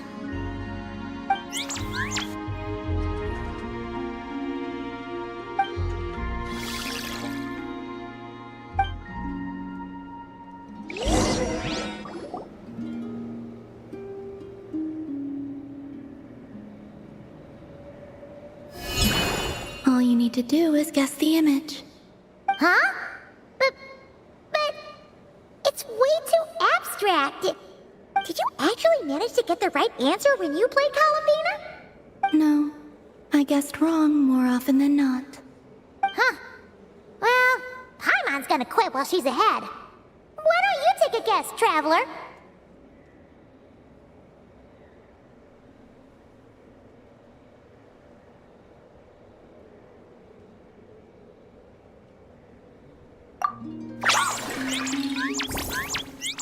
Whoa! That reaction must mean... Congratulations.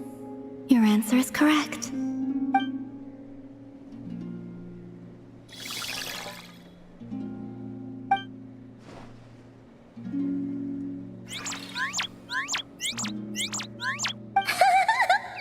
Guess this beat's pretty good! The Kuhenki have taken a liking to you.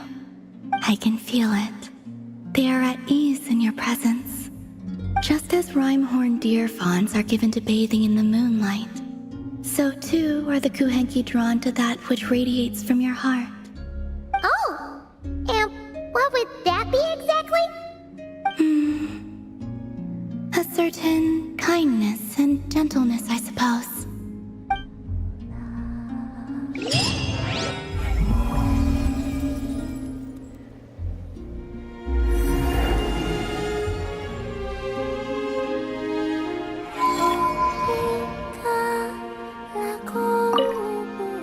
If you'd like, you're more than welcome to play with the Kuhenki again sometime.